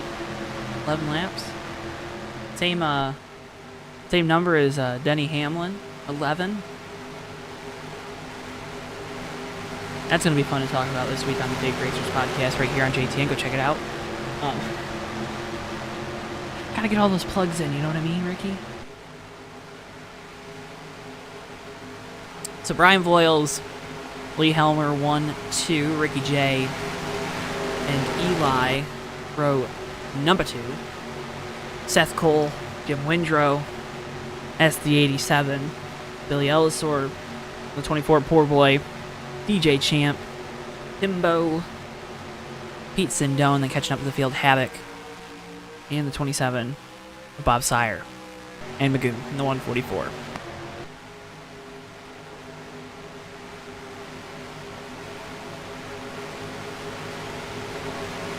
Butterfingers are good. Honestly, any candy is good. I don't like things with nuts in them, though. Not a big nut guy.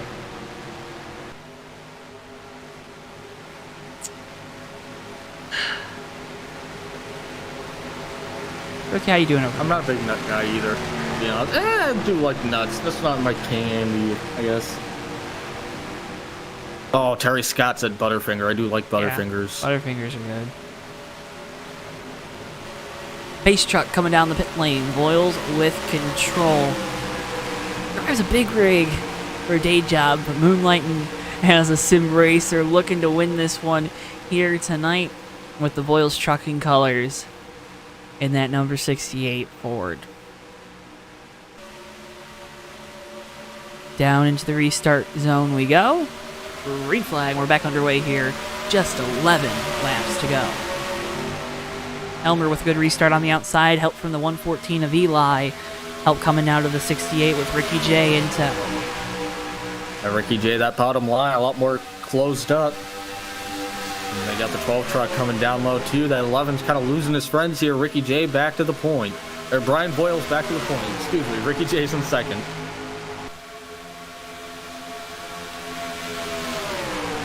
Oh, we got two trucks getting together on the back straight away there, and they keep it. 87 coming back up the track. Yep, there goes the 87 of Ellisor. Goshen is out.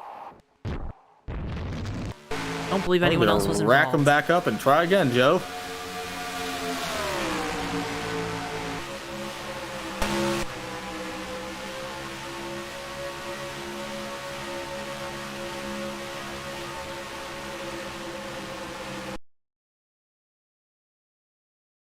What happens with this 87? He drifts up the track. Yeah, that's a strange one. Sindone got really lucky there not to be collected. Oh my goodness. A trick was about to be played on the one. Trick, but not a treat. On board with Sindone in the one.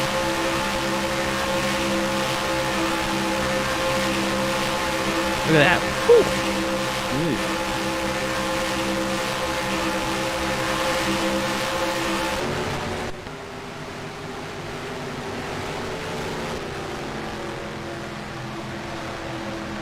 So, Ricky, I think best Halloween truck. It's down to these four: the 66, Seth Cole; 27, Bob Sire; the 11 of Lee Helmer; and the 1 of Pete Sindone. That's where you gotta take your pick from. All right, folks in chat.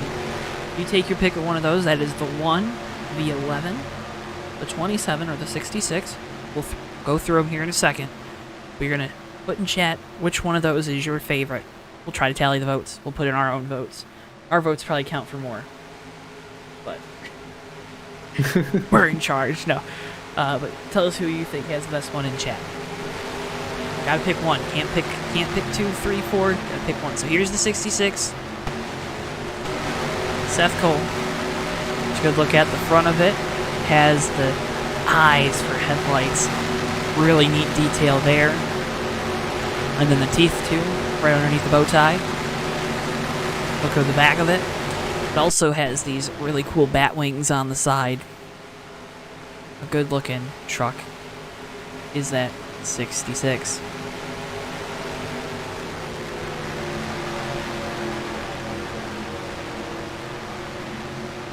Here's the 11 of Helmer. Got the Goblin on the hood. A good looking, simple design with this 11. Bright green numbers, you can see them. I like the bars too being green. It's a nice little detail, little accent color. Looks really good there. And then of course the Goblin. There on the front there, you see a better look at it. Really good looking. We now go back to the 1, a Sindone.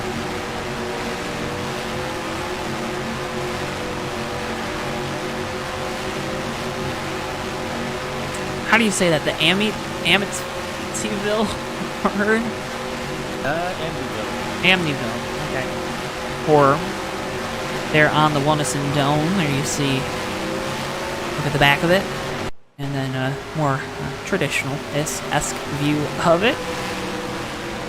Good looking truck there, like the blood splatter, right? I think that was the big thing we noticed with that one.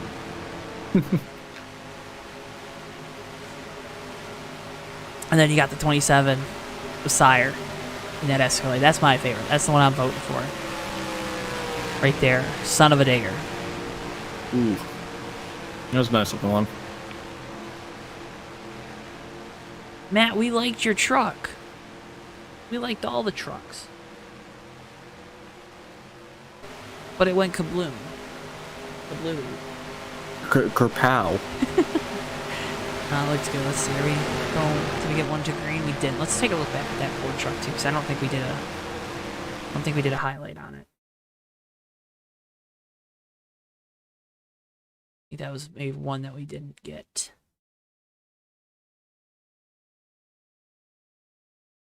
There we go.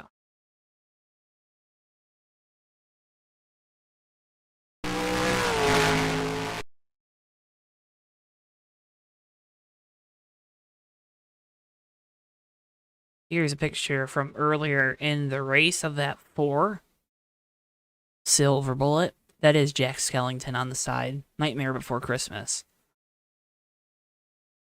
Happy That's not Halloween. Halloween, that's Christmas.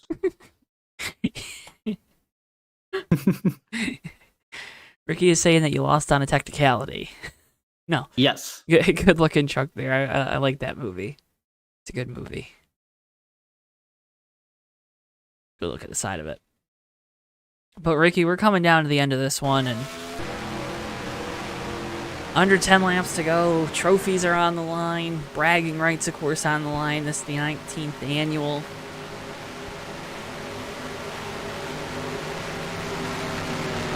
Halloween 500. Remember, folks, vote for your favorite in the chat now.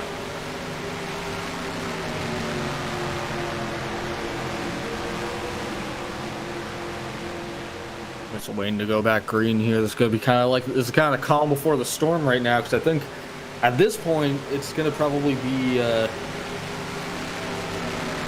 next flag exit, I think.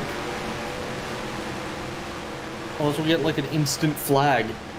Joe, I'm just realizing, do we think TWB 10 to go? We didn't. And on behalf of TWB, head on over to GardenLightsDirect.com. From porches to patios to more for all your outdoor lighting needs. GardenLightsDirect.com has you covered. Holiday season's coming up. You're going to need some new Christmas lights. Head on over. Again, GardenLightsDirect.com. That's GardenLightsDirect.com.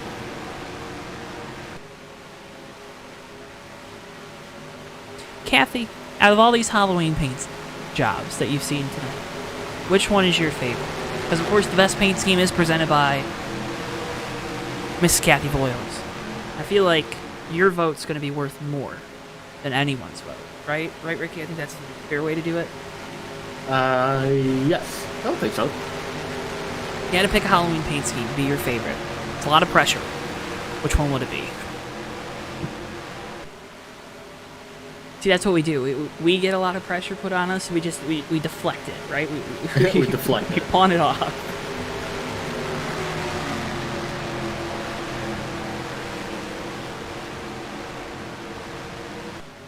You got, how many laps we got left? 89, 90, 6 laps, 7 laps. Joe Smith writes in 27, so that's 1 vote for the 27, 1 vote for the 66. Jim Windrow voting for the 12. I wonder why, but we'll count it. It counts.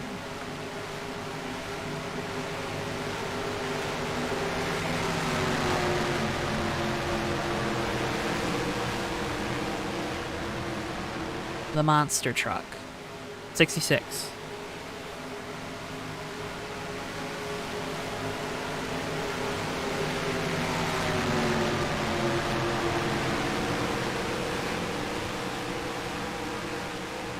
That 66 does look really good. It does. That was... Whew.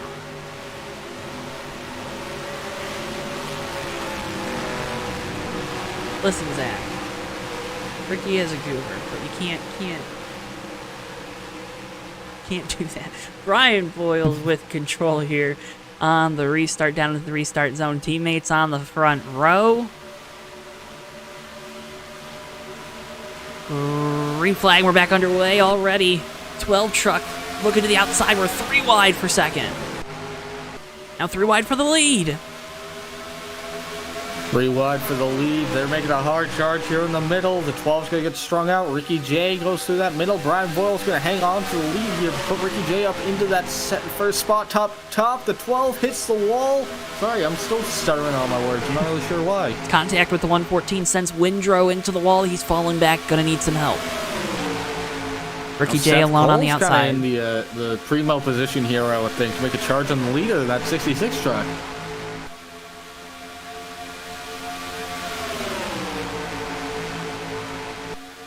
Coming around, Brian Boyle still leading this group here as they're coming through the tri-oval. They're going to come back around here, and it's going to be 5 laps to go at the line at Hallowdega.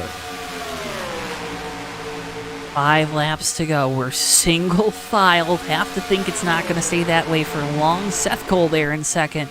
Lee Helmer in third.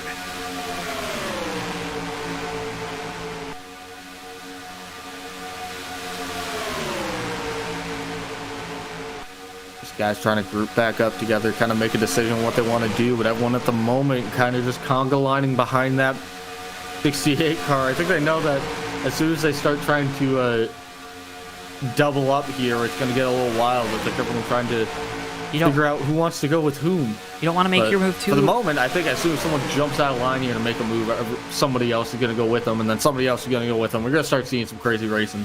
Right, these guys at the back, they're going to be a little more crazy than maybe some of the guys at the front. They got more ground to make up. They really need to be aggressive. You see the 12 with Jim Windrow going back out to the outside line here, and Billy Ellisor in the 87 going to go with them. So at least they're going to be working together at the moment here up top, but no real help back here. That's a hard part. Get up front though, Ricky J going to the outside. As soon as he did that, Bob Sire in the 27 went up top with him. The 101, the 144, the 12 still up here. So this top line's starting to group up, starting to try to make some moves here.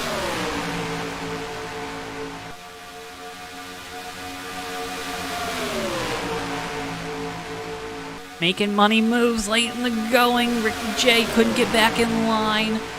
We go back up towards the front. Just 3 laps to go here on Hallowdega on Halloween. 3 laps to go here, Hallowdega. This is going to get a little wild, going to get a little spooky. Kathy Boyle says, can't choose Ricky. It's a conflict of interest, but I'm going to have to say the 12 has the best scheme. So there you go. There's another vote for the 12.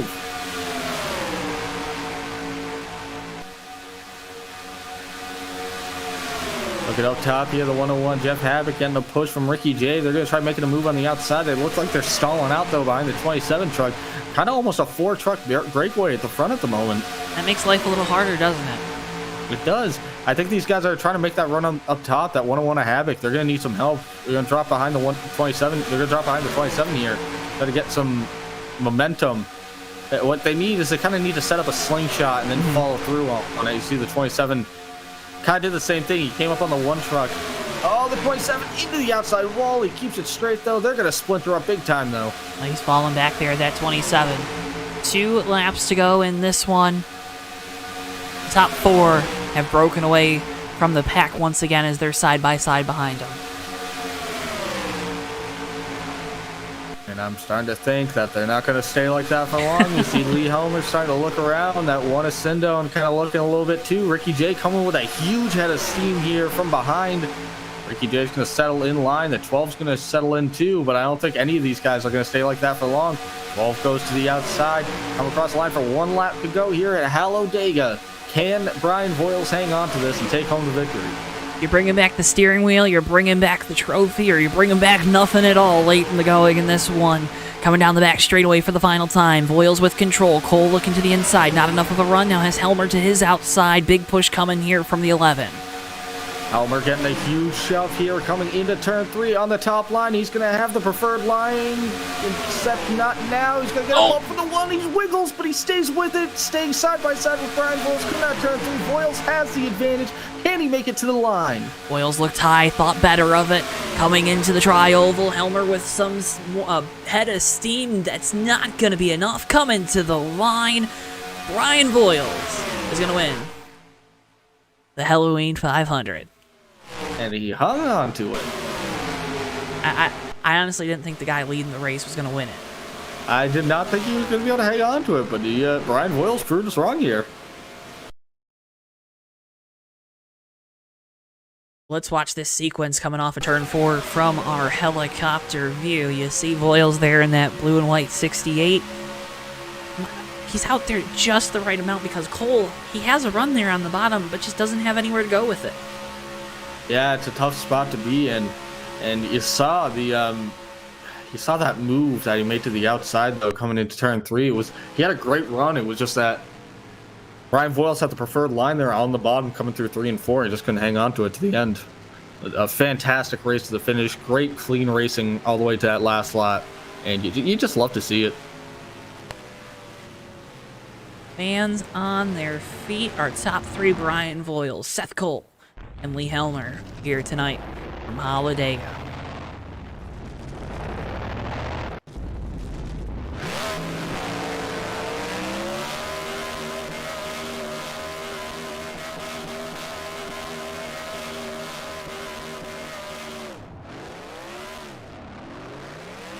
It's gotta feel good for Voiles, who's been out of the truck for a little bit.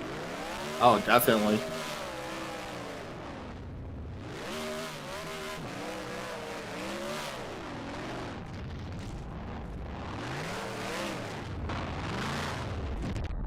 Always good to win a big race, too. Oh, always.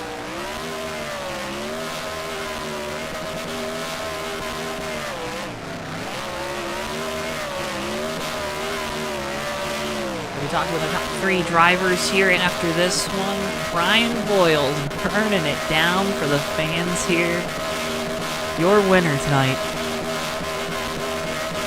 from Hallowdega.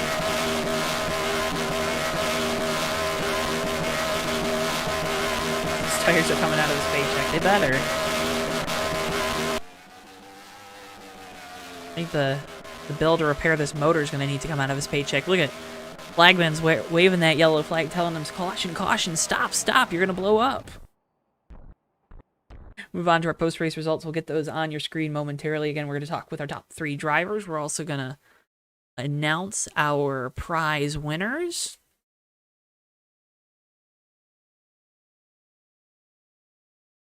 Selected, 2 of which were raffle.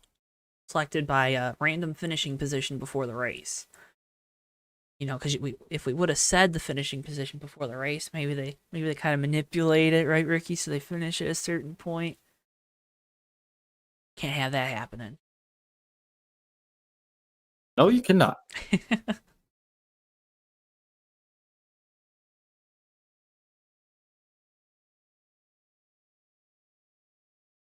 Results momentarily on your screen. We'll talk with our top 3.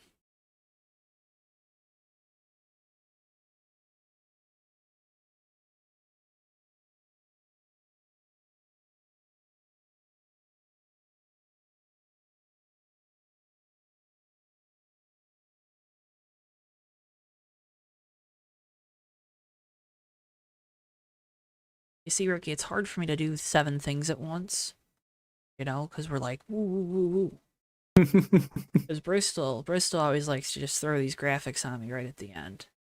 Then we get all this dead air. And he says it's fine. He says I need to just like talk like this randomly. You know, it engages the fans. It shows them some of the behind the scenes. But let's go ahead. Let's start by bringing in our 3rd place finisher. Driver, the number 11. Lee Helmer. You got a copy there, buddy. Yes, so I do. How you doing, Joe? I'm doing great. I mean, 3rd place finish here tonight. That's got to feel really good with the way that race ended. It was crazy. Yeah, it was a really crazy race. You know, beginning of the race, I had some technical issues, but I was able to get that straightened out and be able to come back for a 3rd place finish. It was a wild finish, and it was a great race, I think. It was a great race. You were running up front all night long. How hard were those green flag pit stops that we had tonight? Because it seemed like, especially that second time, it was a real struggle for some of those guys. Oh, yeah. Oh yeah, especially with this track, you have to slam on your brakes real hard to get down the pit lane, 55 mile an hour. Take 2 tires.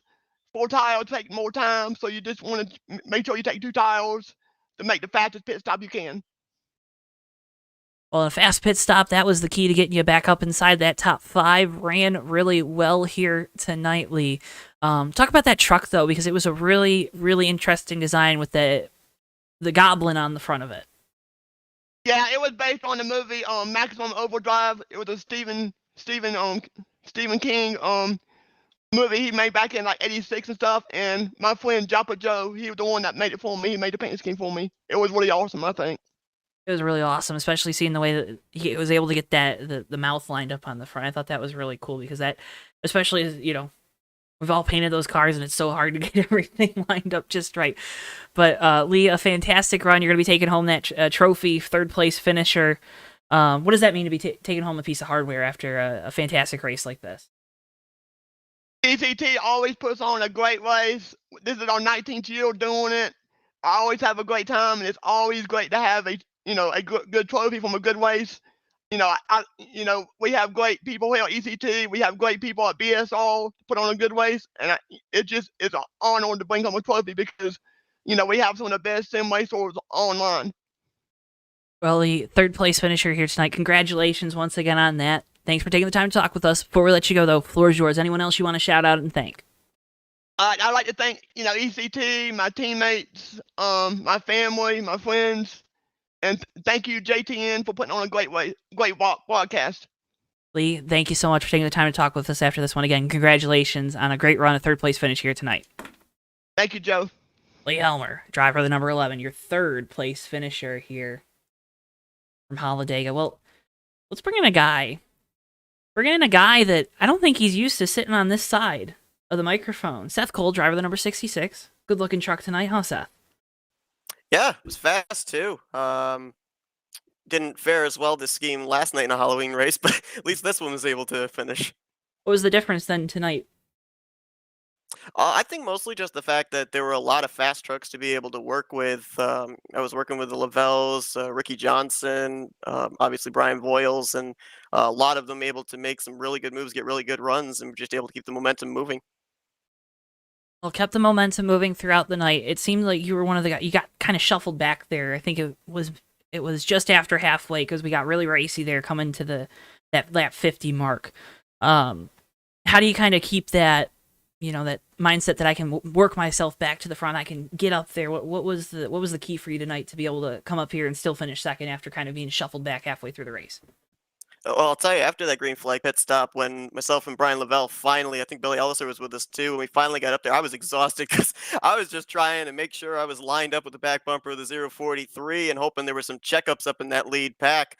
To be honest, we weren't making a lot of progress. We were just kind of staying stationary with that front group. But we finally caught a break, caught the tail end of that last truck, and were able to get up there. So it was basically, I guess, just the coaching of Brian saying, push me, because other than that, I'm not really sure how else we would have been able to get up there. Well, you're behind the wheel tonight. Let's talk about just the end of that race, because it was crazy coming through that trial. Everyone's shoving, pushing, and you guys were able to keep it clean. First off, did you think that was going to be the case when you're coming off of turn 4 all crazy? And how good does it feel to still have the truck in one piece after this one? I mean, I was certainly hoping we were going to make it back to the start-finish line. Ricky got a huge run on me, and he was pushing me there through the tri-oval. And the last thing I wanted to do was bump the 68 through the tri-oval. Otherwise, the whole field was going to be totaled before we got back to the start-finish line. But fortunately, I was able to keep off his back bumper. But yeah, to have this truck actually be able to finish the race and everything too, with guys that run the super speedways most of the time on a regular and everything, it's pretty doggone cool. It was cool seeing that truck out there tonight too. A excellent paint. Did you do the paint scheme or? Yeah, I did. Yep. Well, you always bring absolute fire to these racetracks with those. Great looking car, great run, 2nd place finish. Before we let you go, you know the drill. How this goes, right? You got to thank the sponsors, right? We got to give you that opportunity to thank those sponsors. Yeah, certainly got to thank Blame Shelley Insurance. It's a company that doesn't exist. It's a meme, but still it looks cool on the hood of this car with the vampire frog this year. and obviously Flat Racing Network as well. You know, they sponsor me a lot, but shout out to you guys as well, because as you said, I've been on the other side of the mic. I know how difficult and how time consuming it is to put these broadcasts together. So I mean, Joe, Ricky, thanks for the effort that you put in tonight. Really appreciate it, because I know what it's like. It's always fun. It's always great to talk with guys, especially you, Seth, because you know, like you said, you know what it's like. It's a fun time and it's time consuming, but it's always great when we get to do these interviews at the end of the night. Congratulations once again on the second place run, and thank you so much for taking the time to talk with us. Hey, no problem. Thanks, guys. Seth Cole, driver number 66, your second place finisher here tonight. Well, let's see if we can't dial up our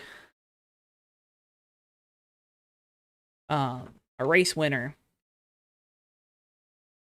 Make sure he's not mid-sentence, because we hate to pull him away from their cruise, the race. And well, let's talk about those prizes, Ricky, because what did you say your favorite number was? I'm gonna say the 1, Joe. No. Well, okay. I'm gonna give you a vote for the 1. 5. But you said your favorite number was 5. Yes. Well, you know why I asked that question? Why? Because we're gonna do it random, I believe. Well, we got a race winner in here, so before we get to those random raffle prizes, Brian Voil's joining us, driver of the 68, winner here tonight. How does that feel, Brian? Boo! That's all I can say. It has to be Halloween. It was a little spooky seeing you up there out front. I was a little perplexed, because usually you're one of the guys that takes it. I feel like you take it a little easier here on these super speedways. Yeah, I was. It didn't take long, though, in the first of the race to figure out that the high side wasn't there. The only way you're going to do anything was get to the front, was get low and hope nobody get a nose under you. Well, let's talk about you said that, hoping no one gets a nose under you, but you did a really good job of holding that bottom line, right? Especially coming off the corners, because the truck starts to wash up towards the outside wall. Was it setup wise? Was it driving style wise? Why were you a little bit better at that tonight than maybe some of those other guys when they were out in the league? Well, you couldn't run right on the bottom in a corner to be able to hold it on the bottom. You had to let it drift up maybe a half a truck length in the center of the corner to be able to cut that bottom and come off and keep it on the bottom, just so they couldn't get under you. Can't come off the bottom, but also you didn't want to give up the lead. Ricky and I, we're up here. We're always under the impression that the guy out front is a sitting duck. Did you feel the same way when we had that last restart, or did you feel like you had your work cut out for you? Only if they got a lot more trucks up on the outside than we had on the bottom, but I just felt like the bottom was the only place to be there at the end.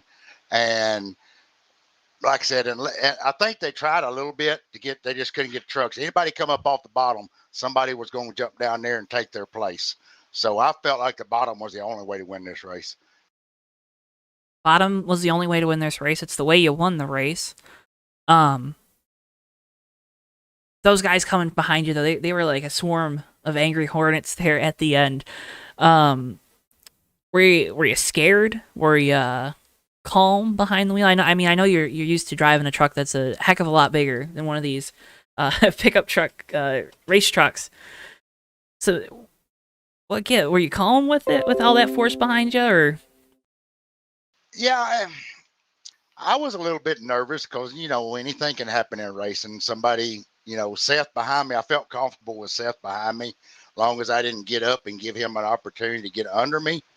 The only thing, if he would have dropped out to my outside and more of them followed before anybody could get back to me, he might have had an opportunity to win, but he stayed right on my tail throughout the whole thing. So as long as he done that, like I said, I was a little nervous, but I felt comfortable as long as, there wasn't a bad bump or something through the corner. Well, let's talk about no bad bumps. You really worked well with Ricky J tonight. But talk about what a disappointment he was there at the end, not even finishing in the top 3. What gives?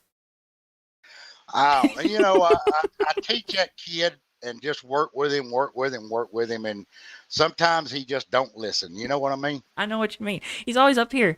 And man, I always had to remind him to thank you guys' sponsors and stuff. It's it's ridiculous, that kid. The nerve after all you do for Brian. But first of all, I can't. We here at JTN, and I know the guys here at ECT and BSR and all these leagues. We can't thank you and Kathy enough for all that you do for us. Getting us out to the track, getting these leagues, getting these races done, and thank you for that. But before we let you go, the floor is yours. You got a bunch of great people, great sponsors to thank. You know the drill. Yeah, well, I appreciate it, guys. Got to thank Pete Sindone, John Forjone, all the guys over here at ECT. You know, we've been friends for years. I mean, it goes way back to the beginning of 2003 when this game came out. And you can't thank them guys enough. Thank all my teammates, you know, over at BSR coming in to support racing every week. I don't get much of an opportunity, but when I do, it's always a pleasure to get a chance to race with such great guys. Got to thank you guys, you know, for the broadcast. We was very fortunate and glad that we found y'all and got hooked up with you and been able to get all our races broadcasted. And I've got to thank the main one, my lovely wife, Kathy, who without her support in this racing, none of us would have what we have, you know, without her being there and standing behind us and making sure that we have everything we need to do what it is we do. Couldn't have said it any better. Brian, congratulations. Also, you're taking home a trophy. That's got to feel good too. You got that. Is the trophy going to go on the road with you, or is it going to stay at home? Does it go to the wife? No, team owner said that she's keeping the trophy here with her. So, you know, I guess I just get to look at it every once in a while when I come home. There you go. Just maybe ask her to send you some pictures of it when you're on the road. Yeah, that's right. Brian, congratulations once again on the victory here tonight in the 19th annual Halloween 500. Congratulations, and thanks for taking the time to talk with us. Yep. Thanks, Joe, Ricky. See you later. Thank you. Brian Voiles, driver number 68, Voiles Trucking, Ford. Your winner here tonight. Well, Ricky, so 5th place is going to take home that bottle of gold. That's Pete Sindone in the number 1. 13th place is going to take home a piece of JTN merch. We'll get in contact with DJ Champ. And then our best paint scheme of the night. We're down between the 12, Miss Kathy Voiles. She said it was the best theme, and the 66. I'm gonna go with the 12.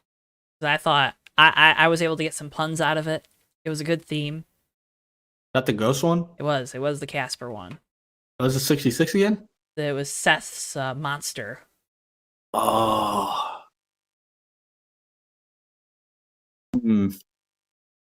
It's tough. Yeah. Tough. They didn't make it easy on us. I say I'll go with the 12 too, because I did like your puns. You're vindicated for the puns. So Jim, if you're still watching, we're giving you best in show. Because everybody loves Casper the Friendly Ghost. The 27, I mean, there are a bunch of great paint schemes. I hate having to choose. But yeah, that's we're gonna go with the 12 as voted on by chat and us here at JTN and Bristol. Bristol got a vote in there. So, folks, we can't thank you enough for tuning in here tonight on JTN. It was a fantastic show, and thank you so much for watching. And if this was your first time watching, maybe you're new here, maybe you're a longtime follower of ECT East Coast Thunder, you brought the noise here tonight. We can't thank you enough for tuning in. Stick around. We got a bunch of other great races. If this is what you like to watch, what you like to do, we got all kinds of great racing for you. Next broadcast, of course, is Wednesday night, All-Star Racing Cup Series from the Texas Motor Speedway at 9:05 p.m. Eastern Time. Bomb Squad Racing also Thursday and Friday this week, Ricky. We're going to have some fun out in the desert in Phoenix. But also just a bunch of great racing here. You're going to want to make sure you're subscribed right here on JTN, the JoeTowNetwork. With all that being said, though, thank you folks so much for watching, for supporting, and for all that you do for us here on JTN. For all of us, of course, here at JTN. For Bristol, our producer, for Ricky Collette, I've been Joe Twansky. Have a fantastic rest of your Halloween Eve. I'll see you guys next time, right here, live on JTN. So long for now, folks. Yeah, and they're going to be 3 wide coming to the checkered. Never mind, they're going to be... Oh, Africa! they're wide! Who is that? Turn 4 into the tri-oval. Whitehill is through the grass. It's going to be Noah Joyce winning his first career race in the Red Bull Cup Series. All right, and they're wrecking behind him. We got cars flying everywhere. Cars upside down, but it doesn't matter. Noah Joyce has done it. He's won at Daytona in the 3 car. Musa's gonna. Oh, he's going to use that apron. He's gonna use the apron. They're going to be side by side. Coming off the corner. Boy, back to the inside. It's going to be a drag race to the line. So Musa gets it.